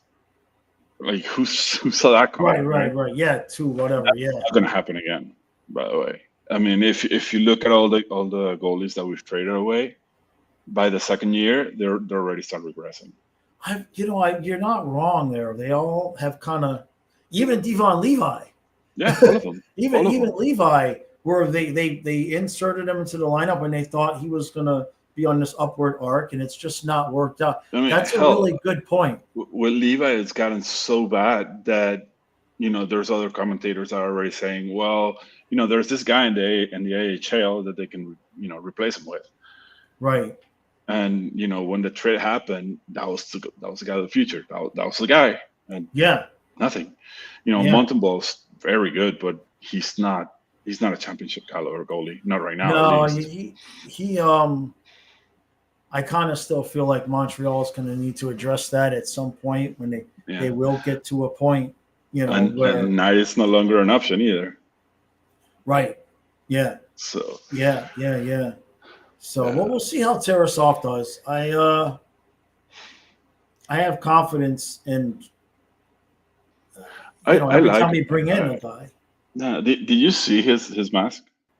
Well, I just hold on a second. Hold on. Yep. Hold on. Can you still hear me? Yeah, I can hear you. Yeah, every once in a while, this thing just disappears, and I have to just restart the camera. Oh, the wonders of YouTube. It's this. Let me see. Why am I not? Hold on a second. Camera. I'm here. Let's start the camera. This has been happening. It's a. Oh, here we go. All okay. Right. Yeah. Perfect. It's an Osmo Action camera. It's just connected to my laptop through USB. And every once in a while, even though I ain't touching anything, it'll just say your browser lost connection to the camera. And I just got to turn it off. Is it getting hot? No, it's not. It's totally random when it happens. It's not hot. No. I've had problems before with some clients where their cameras will actually heat up, and for some reason it will get to a point where the plug will actually stop reading. Is that right? And then they'll have to stop and cool it down for a couple minutes and then connect it again. Huh. Well, so far, all that's happening is I just got to turn it off, turn it back on, and it comes back. So that's weird. Yeah, But I mean, yeah. it's a lot better than it heating up or just crapping out. Well, yeah, yeah. And I have the other one, if it ever, the one that we use downstairs. But I like to use this one for here because the other one is such a narrow view. Like everything from like here over is gone, and from like Yeah, you it can feels barely like even tunnel vision. yeah, yeah, yeah. Yeah. So So we're anyway, to get back on the topic that we were talking about, I think Ottawa is actually dangerous, is that mainly right? because they're very physical. They're probably not going to beat you with the nicest game. They will pound you into the ground, and then they'll beat you more like just like the Panthers do. Right, right, right. And I wouldn't want a Panthers Ottawa series, Hmm. especially because it's going to be a first round series and it's going to be a grinder. Right.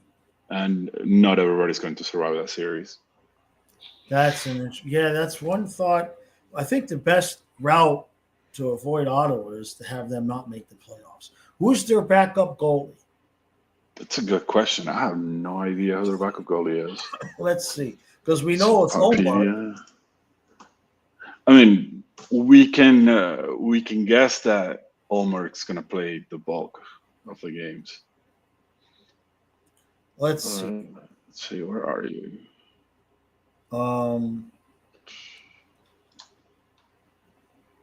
Should we go? Sogard, Mads Sogard. Matt Sogard? Okay. He's 6'7". Actually, Puckpedia has Levi Merlainen as their backup. Well, so I'm looking at oh, these are the numbers. Okay, this is weird. I just get numbers. Yeah, you might be right. Yeah, they got Matt Sogard and but he's in a non-roster spot right now. Okay. Yeah, Merrillainen last year was 8-3 with a $1.99 and a 9.25. So I mean, he's as a backup is not terrible. that's not bad. Yeah. So somehow we got to keep Ottawa out of the playoffs. I don't disagree with you there, unless Ottawa and Montreal. Montreal would be a good. That would be a killer series, but I doubt that will happen. No, it'd have to. We're But a little bit away. Here's the real big question, though. If they don't make the playoffs, who does, though? That's the question. Because so there's okay, like we can. Least, yeah, go ahead.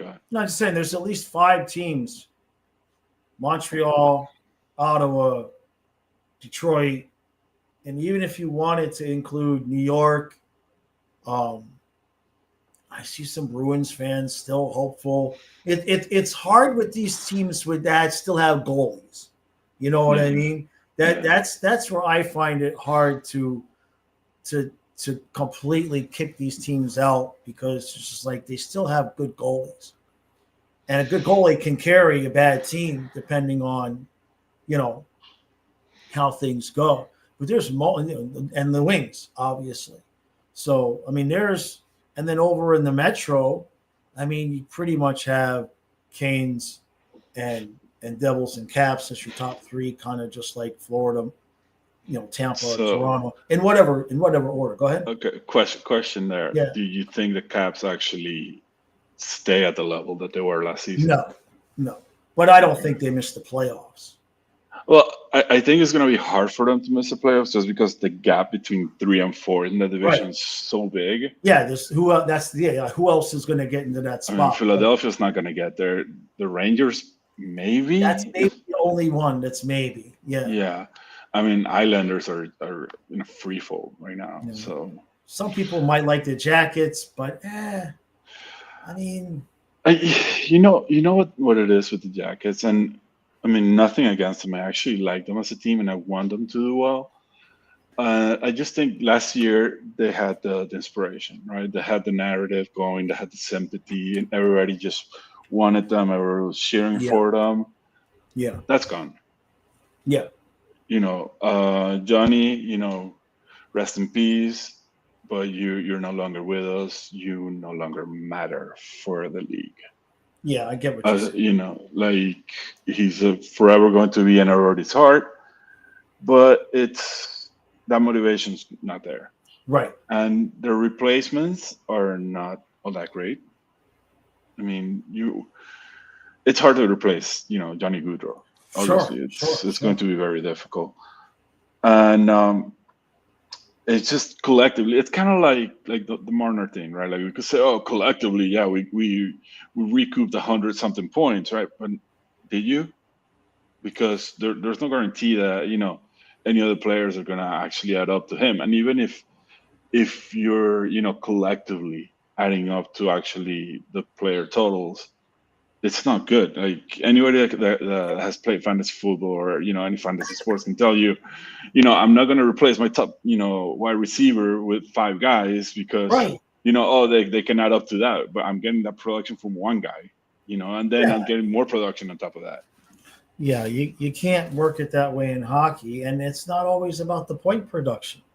It's Exactly. about matchups and what certain guys bring to certain lines. I mean, Lundell's point production isn't anything to write home about, but take It him could off be of though, they take him off that third line, and it's not the same team. of course. You know, But for like someone like Lundell and even Lusto, they're kind of disruptors. That's the way I see them, right? Like they're the guys that gets behind the defense. yeah, They start they skate around you, they find a pass, and then they set up the other guy to actually kill it, right? To score. Not that doesn't always show up in the stat line, no, and and that's and where their value is, right? and now with Marchand, I'm excited to see what that third line is going to produce. That it's gonna be nasty, and I wouldn't be surprised if Martian actually has a rebound year and he goes back to like 70, 80 points in Sure, the season. yeah, That would be incredible. yeah, no doubt. But yeah, So, any last words before we let Rosado have his say? sure. One last thing. The Marlins have the chance of doing the funniest thing this upcoming week, which is eliminating the Mets in the final series of the season. Well, Enjoy your day. can they do it? Can they do it? You know what? If historical precedent, says anything, then yes, because they've done it like 10 times. Wow. Yeah. Yeah. Well, yeah. Eventually, maybe they'll be good again, and then they'll sell the whole team again. You know what? I just want Bruce Sherman and Peter Bendix to be fired out of a cannon into the sun. That would Can make we me put very Chris happy. Greer in the same cannon? Sure. Yeah. We can put what's his face? The owner of the Dolphins in it Oh, too. Ross. Yeah. Put him. Yeah. Ross, yeah. Yeah. Put him in there too. Sure. There's plenty of room in the cannon. Yeah. Right, bye. Have a good All right, one. bud. Take Peace. care. See you again. Thanks. See you. Bye. Okay, bye. All right, Rosado, give me a second, bud. Okay.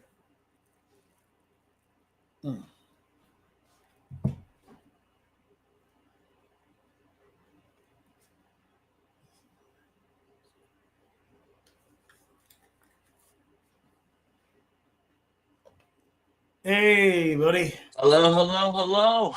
How we doing, huh? Pretty good. How about yourself? Well, as long as I don't get killed by any wasps or anything today, I should be good to go. That's pretty rough right there. Oh, I just want man. to add on to what Hungry said about the Marlins. Okay.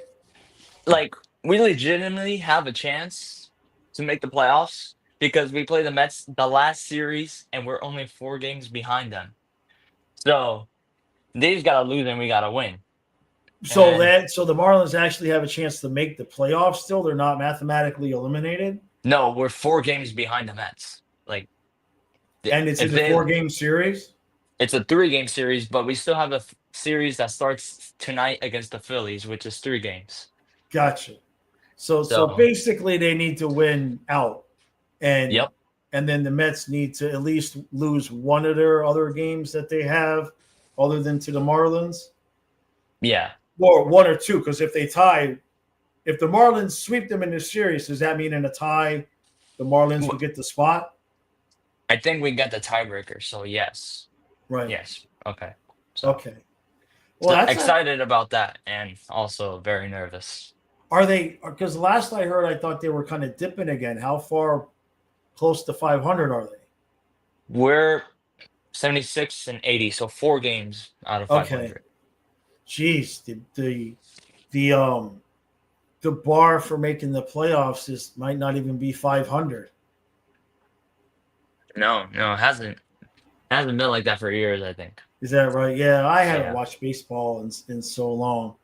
Vincent says this is a football channel. No, it's baseball, Vincent. Baseball. All right, Rosado, what you got, bud? Well, we can talk about the Panthers. I just want to add like a quick comment about how the fan base has grown. Yeah. So this summer at Disney, I had never seen so many people with Panther shirts or hats. Like in 2023, 2022, that was like non-existent. I at least saw like 6 people with Panther Nice. shirts or hats. And even one of the cast members were heckling me with my Panther shirt because they were a Lightning fan. Oh, So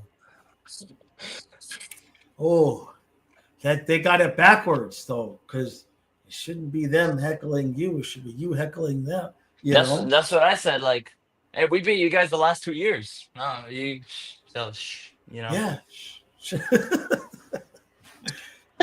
But apparently, but they kill us those first 2 years we played them. But we got them back now. So yeah. I'm still gonna go into the year not wanting to play them because that seems to work though. The last thing I want to do is be like beat my chest, like yeah, fine, bring them on, and then bad things happen when I'm confident. Yeah, that's true. It's terrible. I think it all comes down to Vasilevsky and how well he plays because when he's on, there's not like the puck is not going into the net. Like right. It's just not going in. It's just not. Yeah. No, and that's what we've said here for a long time is they always just go so cheap on the backup, and he plays so many games, and I just wonder, because we've seen Bobrovsky as he's gotten older, he's getting better these last few years, at least in the postseason for sure, and so you just wonder if Vasilevsky is going to be able to keep, has he peaked? Or is he going to have another little? Because if you look at his postseason numbers since they lost that cup, they're bad. I made that video. I wrote a story on it. Yeah. But I mean, who's their backup? Jonas Johansson, the guy who gave up like 9 goals to Montreal when they were like terrible in that last game of the season, like 4 years ago. Yeah. That guy? Yeah, Johansson was well, he had a cup of coffee with us, but they've given him a not a long-term deal, but I think for a couple of years he's still the guy there. And so they're banking on Vasilevsky, but Vasilevsky's contract, and that's the thing, is how much longer, because at some point Tampa they're going to have to retool at some point, I mean, how old are their guys now? Like, how old is Braden Point? How old is Hedman? They've been there for a long time now. So Vasilevsky's contract, and then he's in year 6 of 8. So he's 31. So 31, 32, 33. So when he is up, if he becomes a free agent, he'd be getting ready to be 34. So he would still feel like he's got some years left. Yeah, I would say so, yeah. In terms of the Tampa Bay Lightning roster,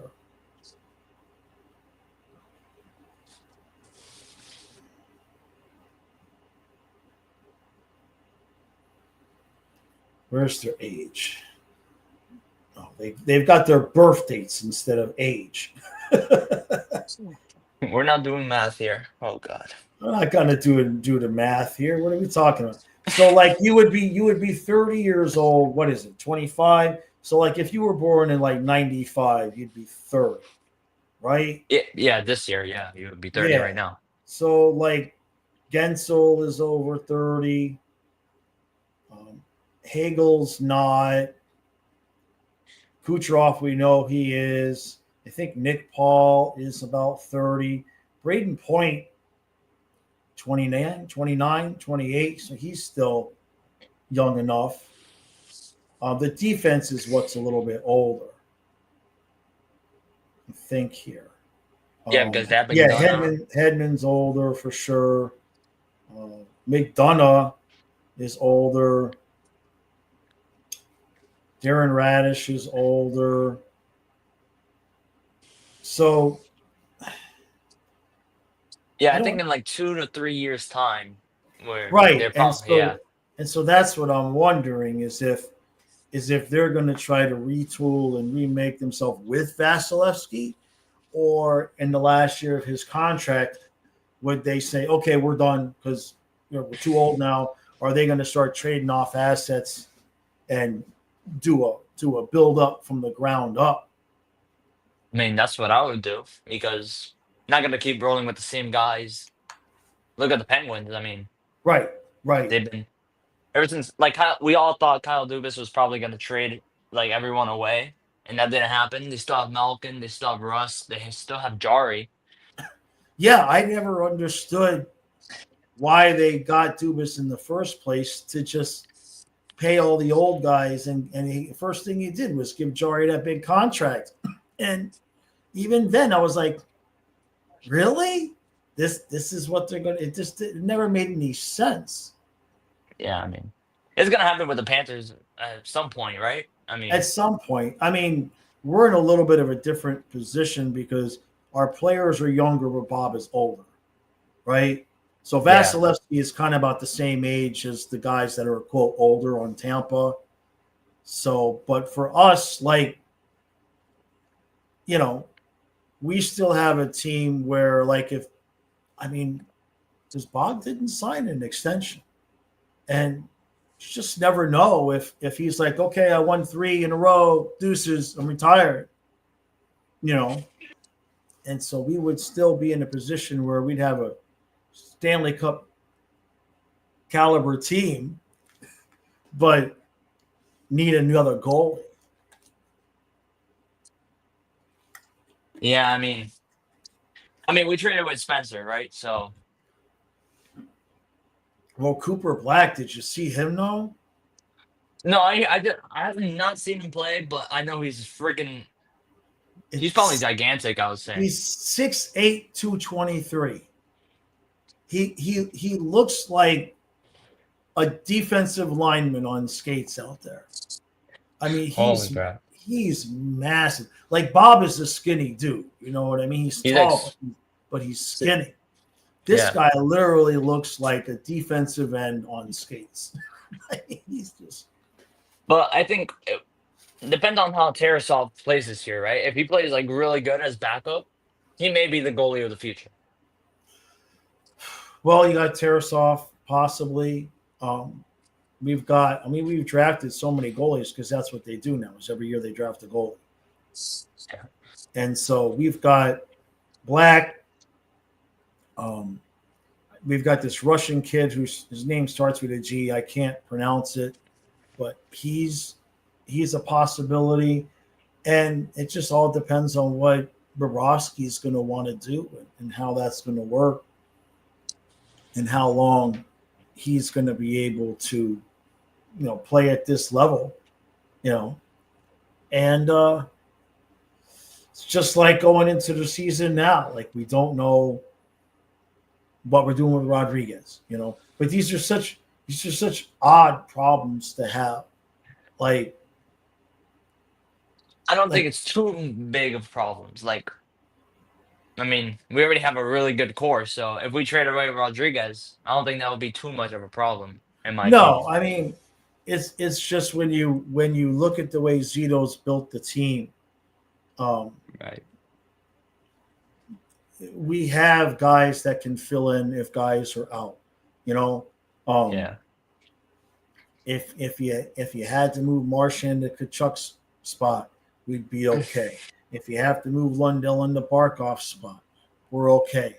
If you have to move Jones into Ekblad's spot, we're okay. There's two guys that we don't really have another guy that could step into their spot, and that's Bobrovsky and Forsling. Forsling is we don't have another one of those on the roster at all. He's a one of a kind, in my opinion. He's Yeah. incredible. Yeah, that guy, we don't have anybody there. But the rest of the team, you could find ways. And the thing with Rodriguez is that he's always been that guy that can fill in wherever, you know. Yeah. Whether it be you need him for Reinhardt on the top line, or if you need him to play on the fourth line because somebody's a little bit dinged. So it's tough that we're going to have to lose him. Yeah. Come on, Mom. What are we doing?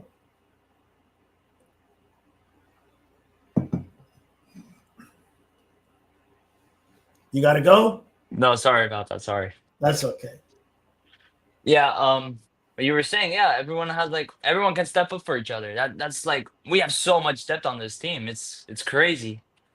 And yeah, I mean, it's just a one of a kind team. It's incredible how much we've changed over the years as well.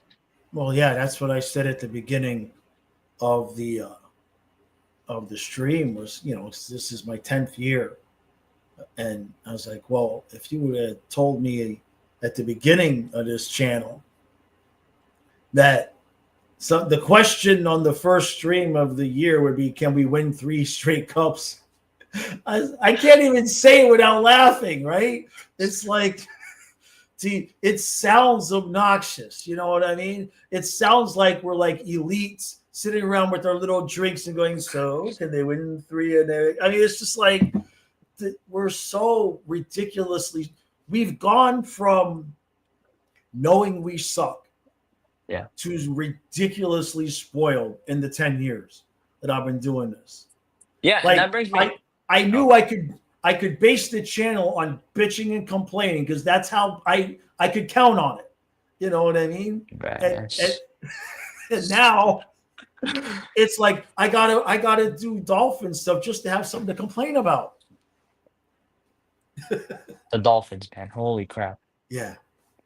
Yo, can we start like Quinn, whatever his last name is, over Tua? Like, I just want to see how he does out there. Like, we ain't gonna get that far down the road unless Tua gets hurt, and then you got Zach Wilson there.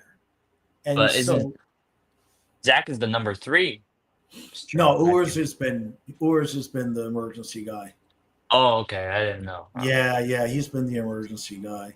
Now, maybe if we ended up 0-5, 0-6, and Tua got hurt, maybe if they made a change and they got rid of Greer, McDaniel, maybe the new guy would be like, let's see what we got with this kid, with Urs. Would they fire the GM in the middle of the season, though? Because I think it's more likely that he gets fired than McDaniel. I mean, look, McDaniel is who he is. And I know we're supposed to talk hockey, but it's fun. I posted something to the football channel. I think Tom Pelissero, I think that's his name. He makes a good point.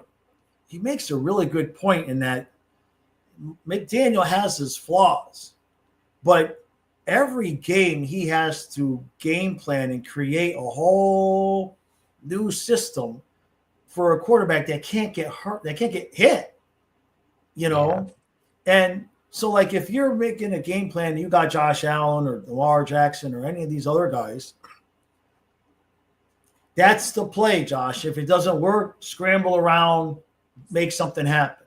But with Tua, you have to design a play that somebody better be open, and they better be open quick, or it's going to fall apart. And so you just have to wonder how much of what we see is a product of Tua's limitations and not necessarily McDaniel being stupid. You know what I mean? That's true because I mean, if he runs, then he's probably gonna get hurt too, right? Right, Like he's gonna get a concussion. So right. he's just not been the guy. He's not been the guy. I think it's time to Yeah, restart. yeah. Get someone new. I agree there. And then the other thing that we need to find a way to do is we need to be able to make if Vinny could buy the Dolphins, please. I should have That told was him the that. disappointment in Matthew Caldwell leaving because he went on to bigger and greener pastures, and that's fine. But he changed sports, and as long as he was going to change sports, we could have had Vinny buy the Dolphins and Caldwell run the Dolphins. And then maybe we would have had a chance.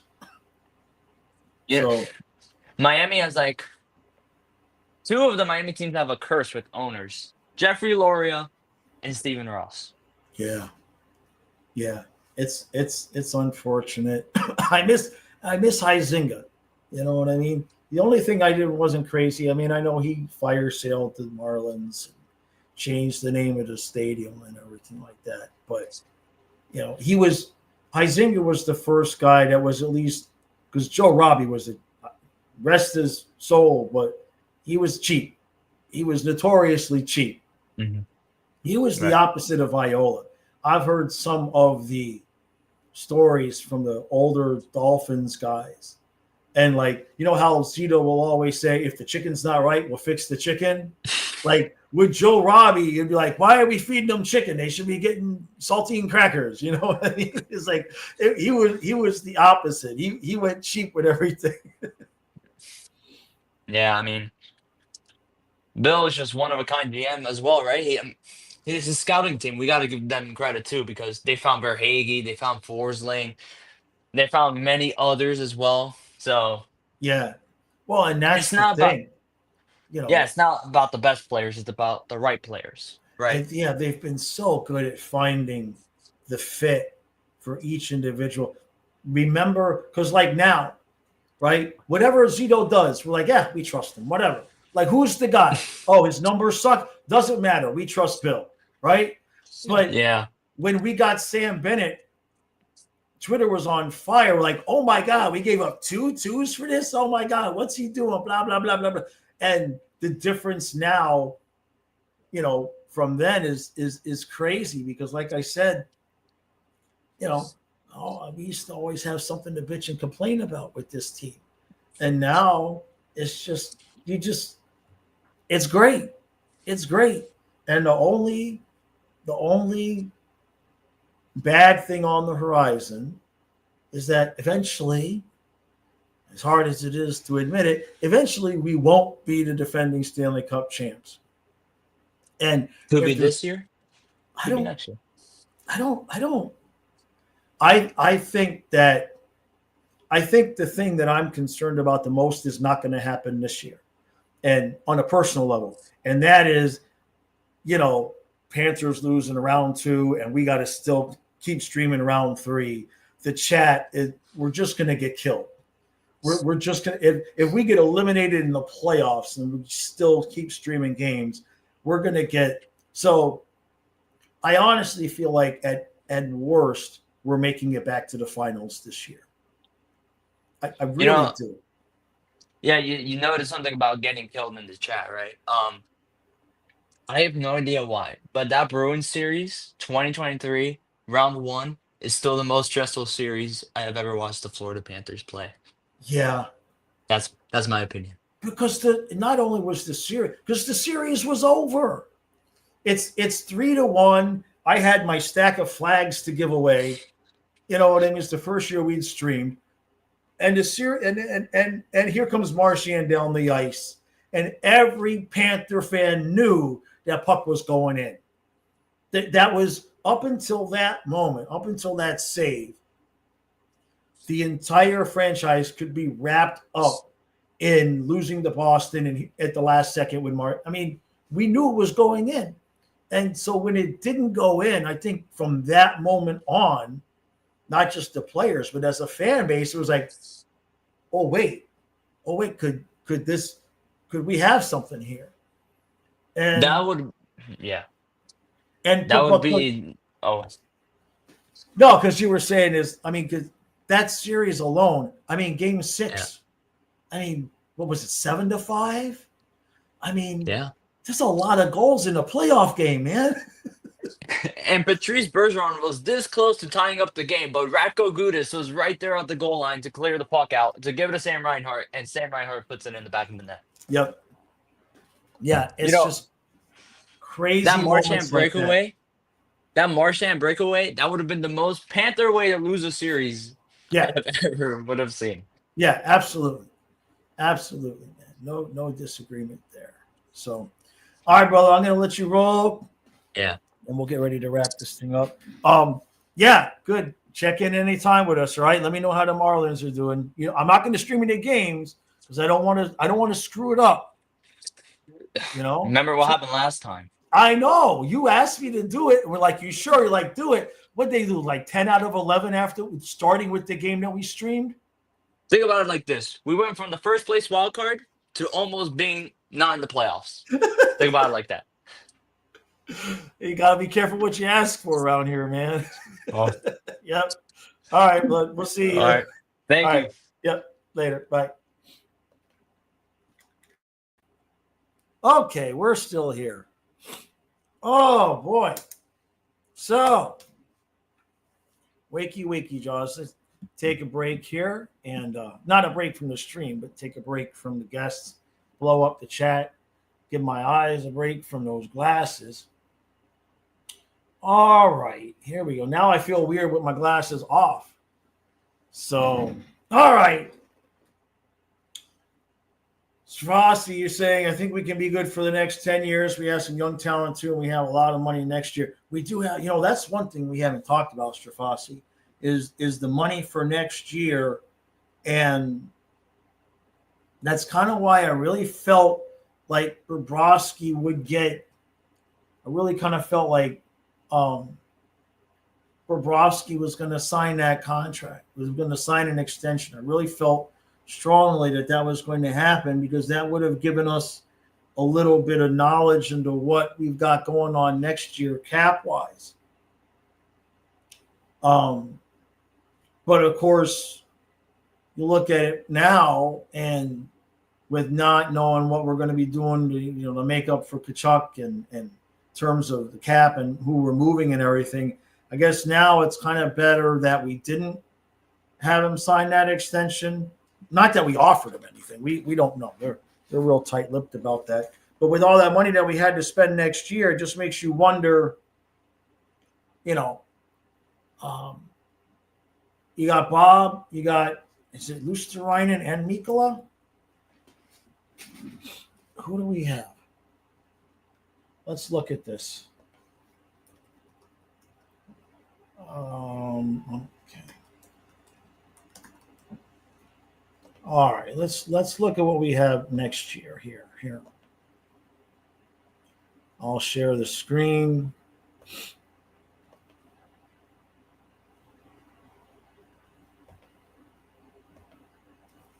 So yeah, we know we're negative 4,500. We know, Puckpedia. We know. Who's next year? So not signed for next year. Greer, Nosek, Cunnin, Gadjevich, Mackey. What about defense? Come on. I don't need that. Mikkola and Balinska. So the only guys. So Luosterainen still got another year on his deal. Where are you? Yeah. So Luosterainen doesn't need a contract. Now, we wouldn't. The chat agrees with me, right? That we wouldn't move Luosterainen to keep Rodriguez, right? Can we all agree that Bill Zito would not move Luosterainen to keep Rodriguez? Right?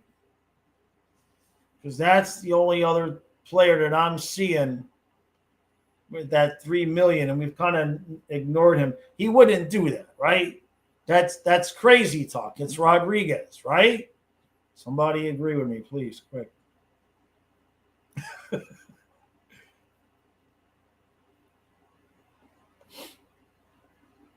So the point being is that what's next year's do we know what the cap is going to be next year? They're not going to let me get that information just yet. But I think what are we at now? What's the cap? Oh, cap projections. So next year is supposed to be, excuse me, 104. That's about $8.5 more million. So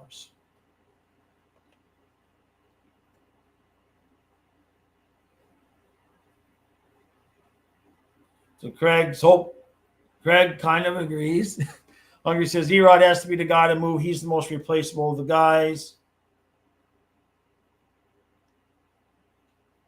Shafasi, I didn't see the game. We can't get the game here. So I can't speak to Tarasov at all, unfortunately. Simon, how do I like the first day of the new show? No complaints so far. We'll see how my ears handle it. We'll see how the ears handle it. And sometimes I have problems with the headphones being on for too long, but so far we're good. So yeah, when you look at that money that we're going to have next year, so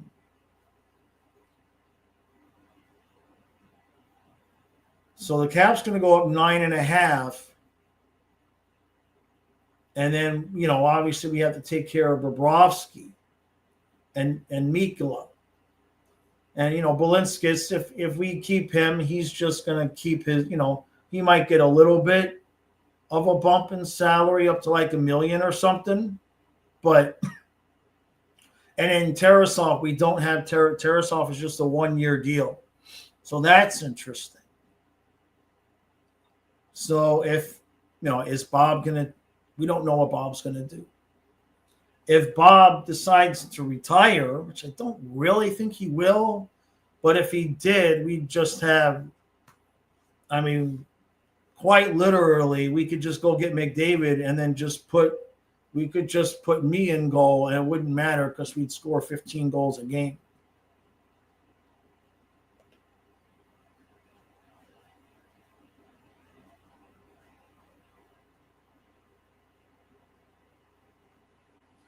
Simon, what do I think about the PTOs? I think a lot of the PTOs, well, some of it is because Nosek is out. I think some of it is because Nosek is out.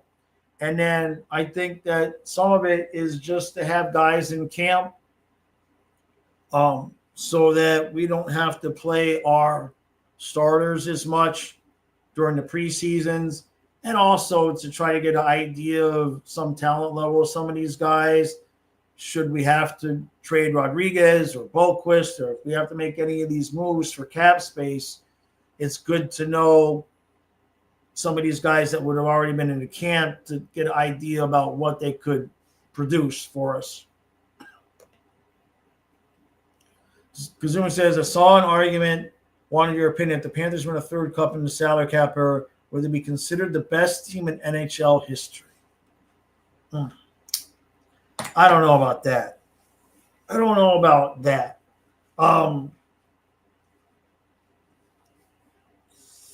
It's hard really to compare the different eras, right? You can't compare to the original 6. And then you've got the 80s Oilers, which I know you got the 70s Islanders, but you got the 80s Oilers. And they're kind of like in this whole class on their own just because of the sheer incredible talent that they had on that team. They won 5 cups. And so I don't really know that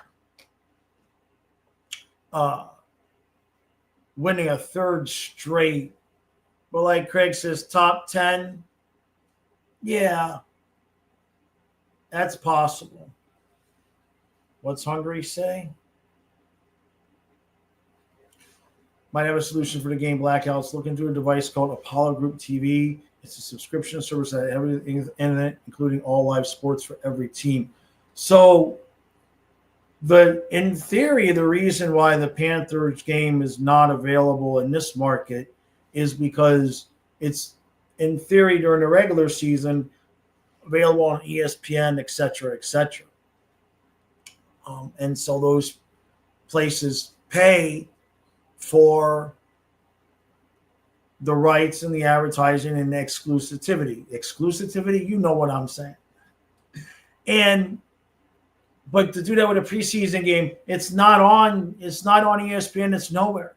And I even went to the to the Nashville site, same thing. Geolocated, not available in this area. And then I asked, so the point being is that for that one, for the preseason game, it's only being broadcast, as far as I know, on the Panthers app. And so they're trying to get you to pay for the app, but the app is only available in the local area. And of course, I asked them the question, but they like to pretend I don't exist, so they did not answer the question on Twitter.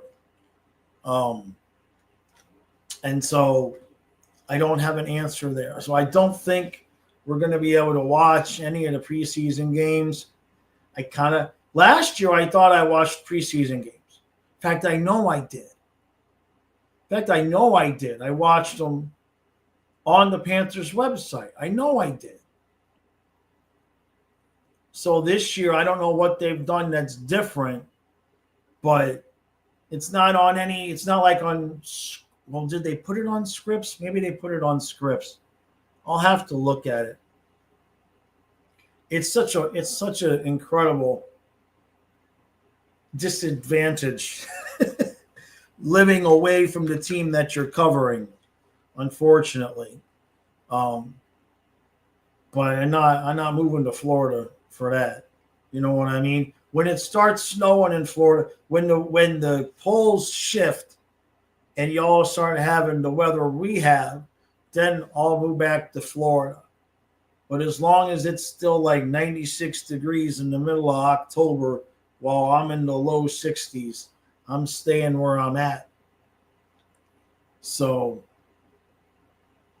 Simon says, what's my opinion about the Panthers farm team this year? The main thing I want to see from this farm team this year is Cooper Black. And then you have to ask the question, would we, because we got Tarasov for this year, let's say Cooper Black kills it in the AHL this year, and we win 3 straight cups. Those things are possible. Would we then say, okay, Cooper Black is ready to be Bob's understudy, he's the goalie of the future, and come in and have him be the backup on the team, even though we're trying to win 4 straight cups? Because there's a reason why they only gave Tarasov the 1 year. Now, some of that has to do with the fact that guys come in here and resurrect their career, and I forget which guest it was, though, that brought up a good point about how the ex-Panther goalies who have done well here, when they leave, we haven't seen this with Stolarz yet, but the other guys, after they've been gone for more than a year, their play does start to decline. It's curious to see what's going to happen with Stolarz there.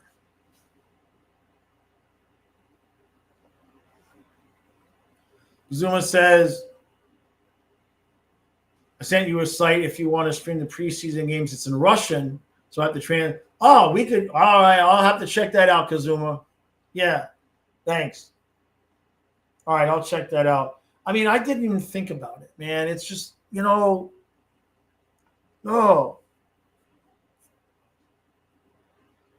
having a logic-based brain sometimes is a you just expect that the game's going to be on. You know what I mean? You don't think it's going to get blacked out. Like, it would never cross my mind that for whatever reason they're going to black out a preseason game. So I didn't even prep. I mean, I prepped, but I was just putting the game on about 2:45. And then I couldn't believe it. The hoops that they make you jump through to watch the games, it just seems so counterintuitive to growing the game. I just don't understand it. So Craig says, unless Tarasoff stands on his head, Black should be up next season. I'd like to see us use Black in the playoffs, right? Because remember, this last year, when everybody was saying, "Oh, look, we're in the Calder Cup finals," but it was the guy that we had traded for right at the end, right? Not it wasn't Vanacek, but we traded our third goalie for another team's third goalie, and he was the guy that was getting the playoff starts and not Cooper Black. So it was real disappointing. I would have wanted them to, give him a chance and give him that opportunity so we could see. So hopefully that's my main goal this year. My main hope this year anyway, is that Black's going to get all that time. And then the rest of the guys, you got to wonder what the attitude, and I don't mean like a bad attitude, but if you're Sachin, St. Martin, Devine, Vilmanis, if you're any of these borderline prospects that would need an opportunity to play like a Sordif to really see what they are, where's your hope? Unless somebody on the Panthers gets injured, there's no spots and there's not forecast to be any spots. Because the top 9, even regardless of Kachuk, the top 9 is set. Samoskevich, I've seen a couple articles talking about Samoskevich might make the team. And I'm like, did we not watch last year? What do you mean not? What do you mean might make the team? He's like, you've got Sam Bennett, you've got Conn Smythe, Sam Bennett saying, I hope I get to start the season playing with him because he's going to be really good. He's on the team.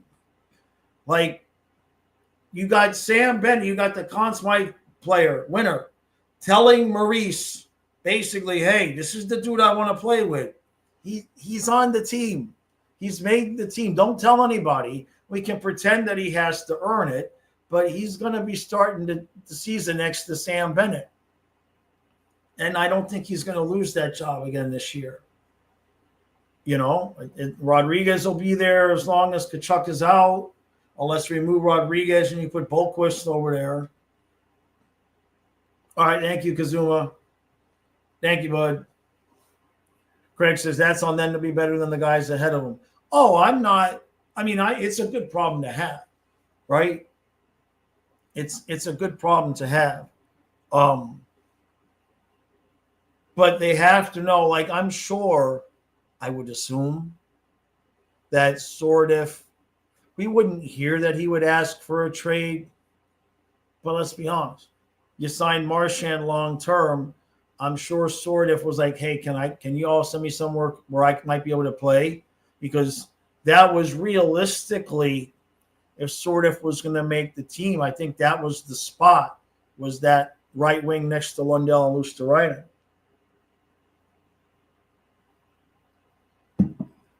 So, some of these guys may end up, we may end up building the future roster on the backs of some of these guys because there's just not going to be a lot of space. And you can kind of see the Panthers have played their hand in terms of what they're thinking if somebody does get hurt. Because we've got all these, veterans. I don't want to call them low tier, but we've got some, they're on a PTO, right? If you're on a PTO, we've had success that way. I forget, one of the Stahl brothers was a PTO. But we've made it clear that we're probably more apt to use veteran guys to fill in any gaps than any call-ups from the AHL. You know, Craig says they're making decent money to earn a living while playing a game there. Yeah, no, I get what you're saying, but they want to play. They, somebody like Sordiff, he was ready. He was definitely, and it's good that we sent him to a team where he might definitely get a chance there in Washington. It's good to see that. You have to treat those guys well. And that's probably part of what will end up happening with Rodriguez. I don't know where you send him, because on one hand, you want to send him to a team that's going to be competitive. You don't want to send them to,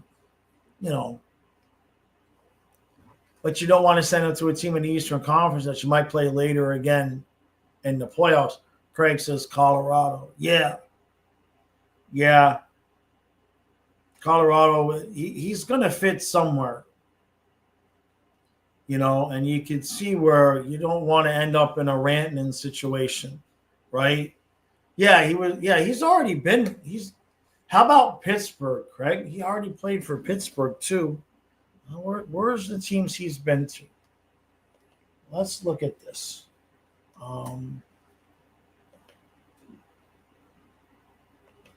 Yeah, his first picture is Avalanche.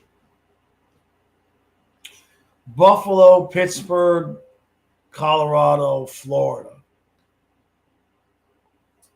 His highest point total was with Pittsburgh, 82 games, 19 goals, 24 assists. And then the following year was in Colorado, 16 goals, 23 assists. And he's been, consistent with us, 12 goals and 15 goals. And so he's pretty much, 35-point guy, but he just fits in everywhere. Now, his time on ice really went up when he played for Colorado. He was getting almost 18 minutes a night. Was he getting power play? Yeah. In Colorado, he had 6 power play goals the year with the Avs. He had 17 or 11 power play points. And with Pittsburgh, he had 7 power play goals. It's not bad.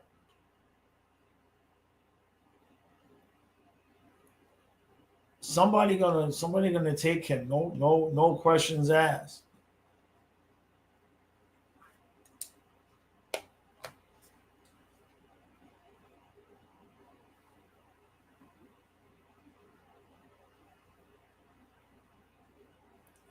Swash says, I think Cunning can be a guy we have for a guy we can have for a couple of guys. I think I get what you're trying to say. Yeah, well, he's going to be the new Nosek, but I like the possibility with Tyler Mott too.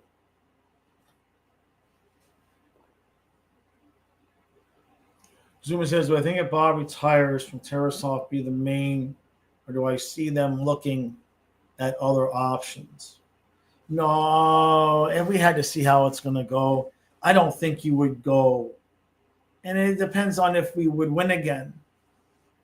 I don't see that happening. I don't think so. I think we'd have to look elsewhere. First off, we'd have all that money. You know what I mean?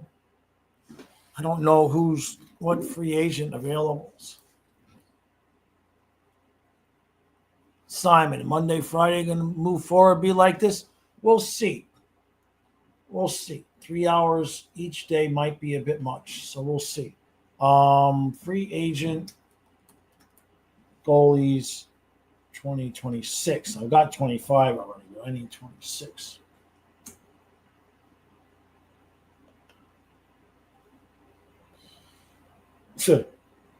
Markstrom. I'm looking at the free agent goalies if Bob was to retire. Markstrom might be available. Mrazek, Gustafson, Freddie Anderson, Stuart Skinner, Cameron Talbot, Stolars if he doesn't sign. I mean, Vanacek, Quick, Ingram, Kakko. Kaapo Kakkonen is still Merlainen.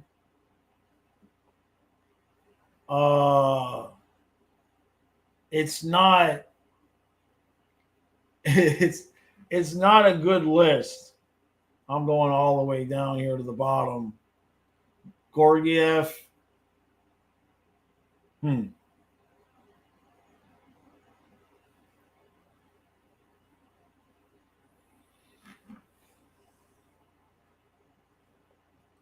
Yeah, it's not a spectacular list. There's no top. The closest, the best goalie available would be Markstrom, and he's not going to be young. He's you know what I mean? So it's an interesting question. Hey, Matthew, Chunky, how we doing, guys? Skinner for the fourth cup. I mean, we give Skinner so much grief, right? We give him so much grief. And like I always say, he gave up 2 goals in a Game 7 of the Stanley Cup final. You know? Jaws in the theaters was great, Rosado. We had a lot of fun. We were the only ones in the theater. So we had a lot of fun. Yeah. We had a good time. We were able to laugh about things, talk about things a little bit here or there. So it went well. It went well. Greg says the Oilers D-man let them down. I mean, you give up 2 goals in the Stanley Cup Game 7 on the road, no less. That would be something, though, right? If they moved on from Skinner. Did it bring me back to 1975? No, it did not. I've seen it so many times. You know what I mean?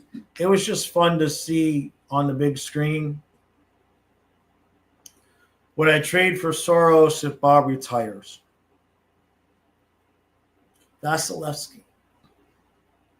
Not that they would do it. But if Bob retired and you're going to go trade, well, the thing is you got to give up people to trade, right?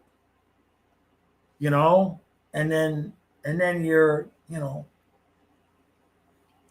now you're breaking up the team and everybody's got no move clauses. Yeah, Rosado, I appreciate that, man. Everybody having no move clauses, there's no way to, you know. Saros, let's look.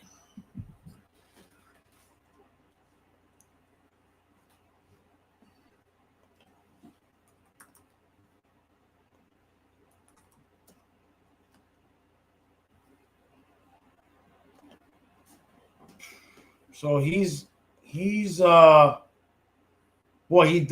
just gave him a contract. He's in year 1 with 7.74, right? Last year 298 and 896. It's an interesting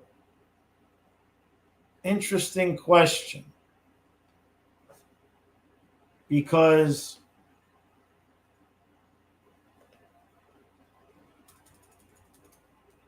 it's not a bad deal for a guy if he can play as well as he's been able to in spots. And last year his numbers weren't awful. And before last year, I mean, his numbers were pretty damn good. but he's always been in Nashville. And they just gave him that deal. And management there doesn't seem like the type to panic. I don't think they'd do it. I don't think they'd do it. Matthew says Bob will play another 3 years. That's what we're hoping. Kazuma, well, the cap is going to go up about 8.5. So we're going to have the 8.5 plus if Bob takes any kind of a pay cut minus you have to pay Mikkola. Mikkola needs a contract. Samoskevich needs a contract. Greer, Gadjevich, Nosek, the whole fourth line.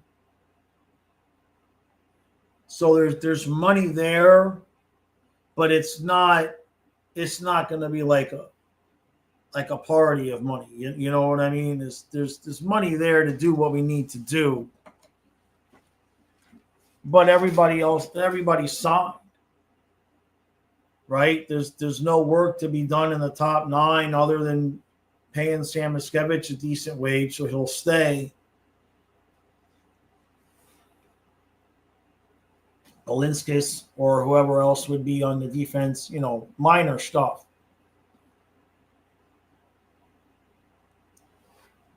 We think Bob would take the pay cut, but you just don't know.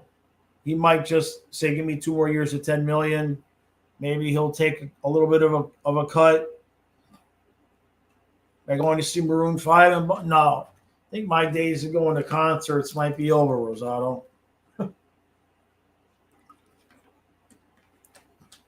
No.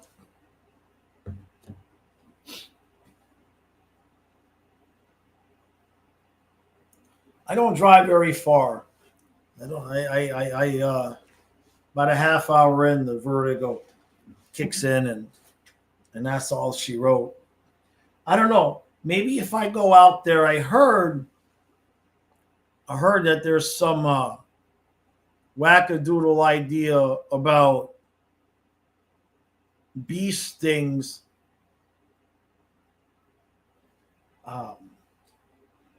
curing Lyme disease.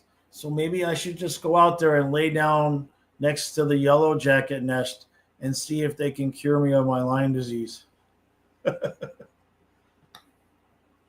Donna is she's at work.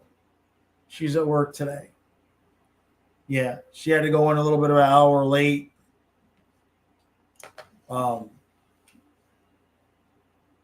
We might have been up a little bit late last night. Zuma says we have to find a way to win this year because after that it might be harder. So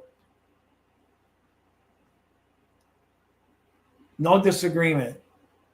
No, I mean we're playing with all house money though, right?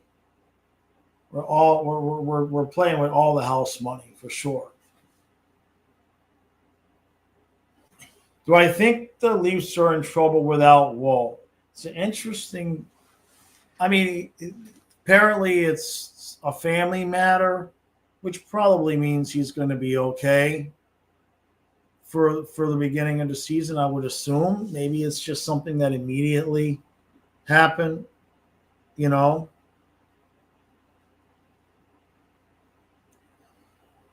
Stolarz can cover. Who's their third goalie? I don't know until we get more information whether or not, for the future, you just want to make sure it's not something like a Spencer Knight thing where he's got to be, in a player assistant program or whatever. But if it's just a family member matter that he needs to take care of, it's preseason. I wouldn't worry too much about it just yet, unless there's something to really worry about long term, which we'd find out about that later. You saw who? Matthew? Saw Mash driving around with his whole family on a golf cart. Who's Mash? Craig says concerts and festivals are good. Oh, Brad Marchand. Okay, you're talking about Marchand. Okay. That's good. Yeah, he looks nice and suntan. Yeah. I saw that. He looks like he got a tan for sure. No, that's okay, Matthew. I just wanted to make sure I wasn't missing out on somebody's nickname that I hadn't heard.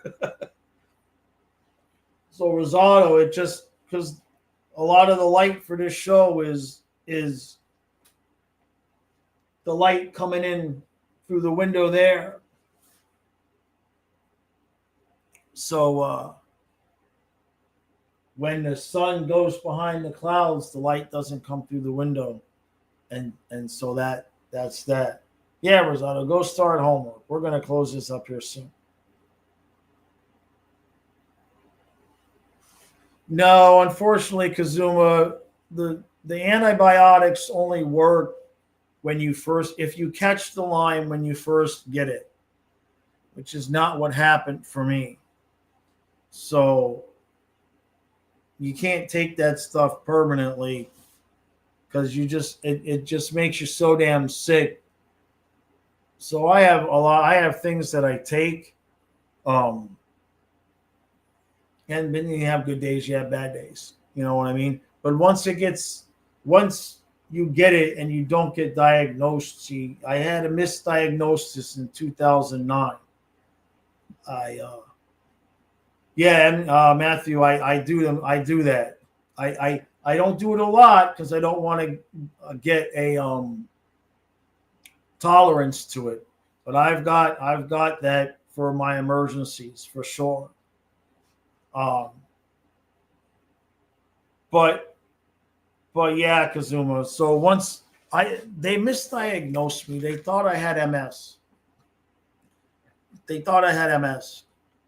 And so I put myself on a super strict diet, and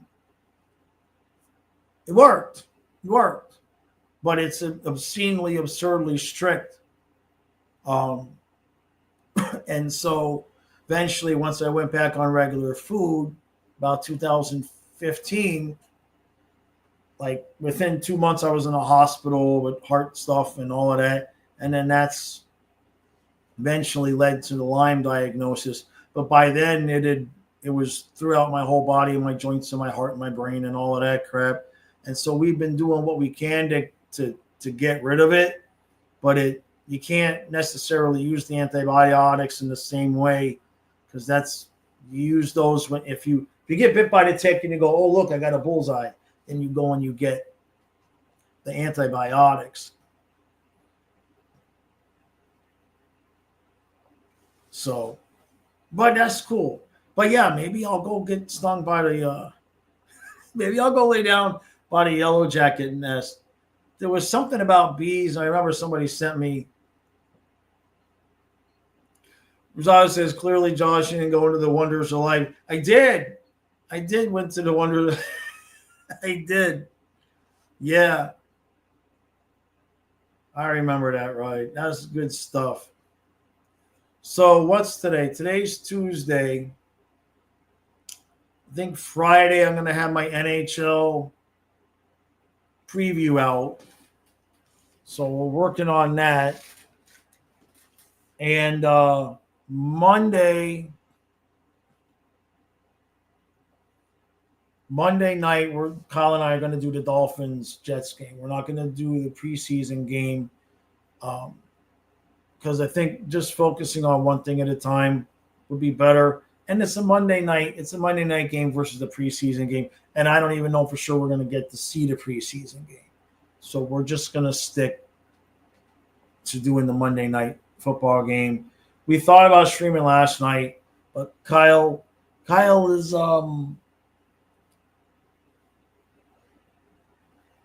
needed a break. Yeah. Kyle is prepping for hockey season. We'll put it that way. So, all right, I am going to close this a little bit early. My jaw from the stings is definitely beating the crap out of me right now. So we'll make adjustments to this. I think maybe 3 hours is a bit long. Maybe we'll go 2 hours. I think 3 hours is a bit long. I normally, my blood sugar level is just like tanking as we're talking right now. I normally eat about 11:30 right before the stream, and that gets me through. And as opposed to eating lunch in your ear, I don't think that's a good idea. So I think maybe we'll try this 11 to 1. I think the extra hour might be too much. I think we'll try 2 hours and work on that. Did I try peeing on this thing? No, I did not, Rosato. I definitely did not try.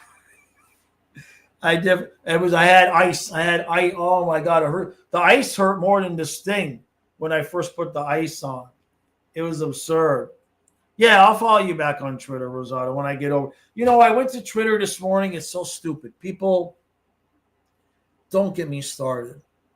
But I go to Twitter this morning, and the first thing I see is a Dolphins beat writer. I only follow him because he's a Dolphins beat writer. It's a Dolphins beat writer tweeting about something that President Trump just said about Tylenol and autism. And the comment section is full of these idiot Dolphin fans that don't know a freaking thing about what they're talking about, but they just get political with it. And I'm just like, the internet has ruined people. The internet has given us all the ability to speak about things that we don't know a fucking thing about. And it has just ruined the discourse and just ruined people's ability to functionally, rationally, logically, constructively hear something and make a decision about it. It's just, this person said it, it must be bad and wrong, regardless of anything. Regardless if you're just a dumb schmuck who writes about football and you don't got any other knowledge about anything. And as the first thing I saw on Twitter this morning, Joe Shad, I'll call him out. Like, just write about football. Just talk about the Dolphins. You don't have knowledge to be criticizing whatever the hell Trump did say. I didn't even see it. It's not like he just pulled it out of his ass. I'm sure somebody else in the medical establishment might have said something, and he's repeating what. So that's why I don't go to Twitter, because for the most part, it's just idiots acting like assholes. Like the stream. Mike says, any idea when we might see some regular roster names in the preseason game for Florida? I don't. We play Wednesday. I think we play Wednesday night. Is it Wednesday or Thursday night? I guess this is the few days that Maurice is going to kill those guys with all of the heavy duty. With all the exercises and all of the drills. That's the word I'm looking for. With the drills that he puts them through. And so I don't know. I think they're running things a little bit different this year. I think they're kind of being sensitive to the realization that, hey, we made it to 3 straight finals, and they're going to try to find rest for guys where they can. And so I don't think you're going to see a whole bunch of our guys out there.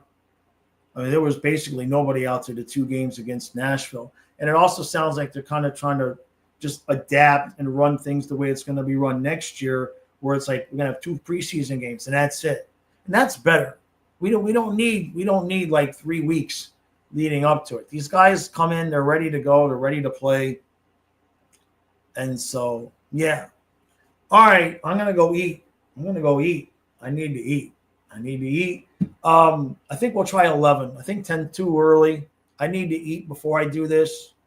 So I think we'll try 11 to 1. I think 2 hours would be better for everybody all the way around. I think that's a more suitable time. I think 3 was a bit much for me to bite off. Unless I'm going to eat them, unless we're going to get Kyle in here at noon so I can go eat lunch. All right, everybody, appreciate it. I will see you mañana.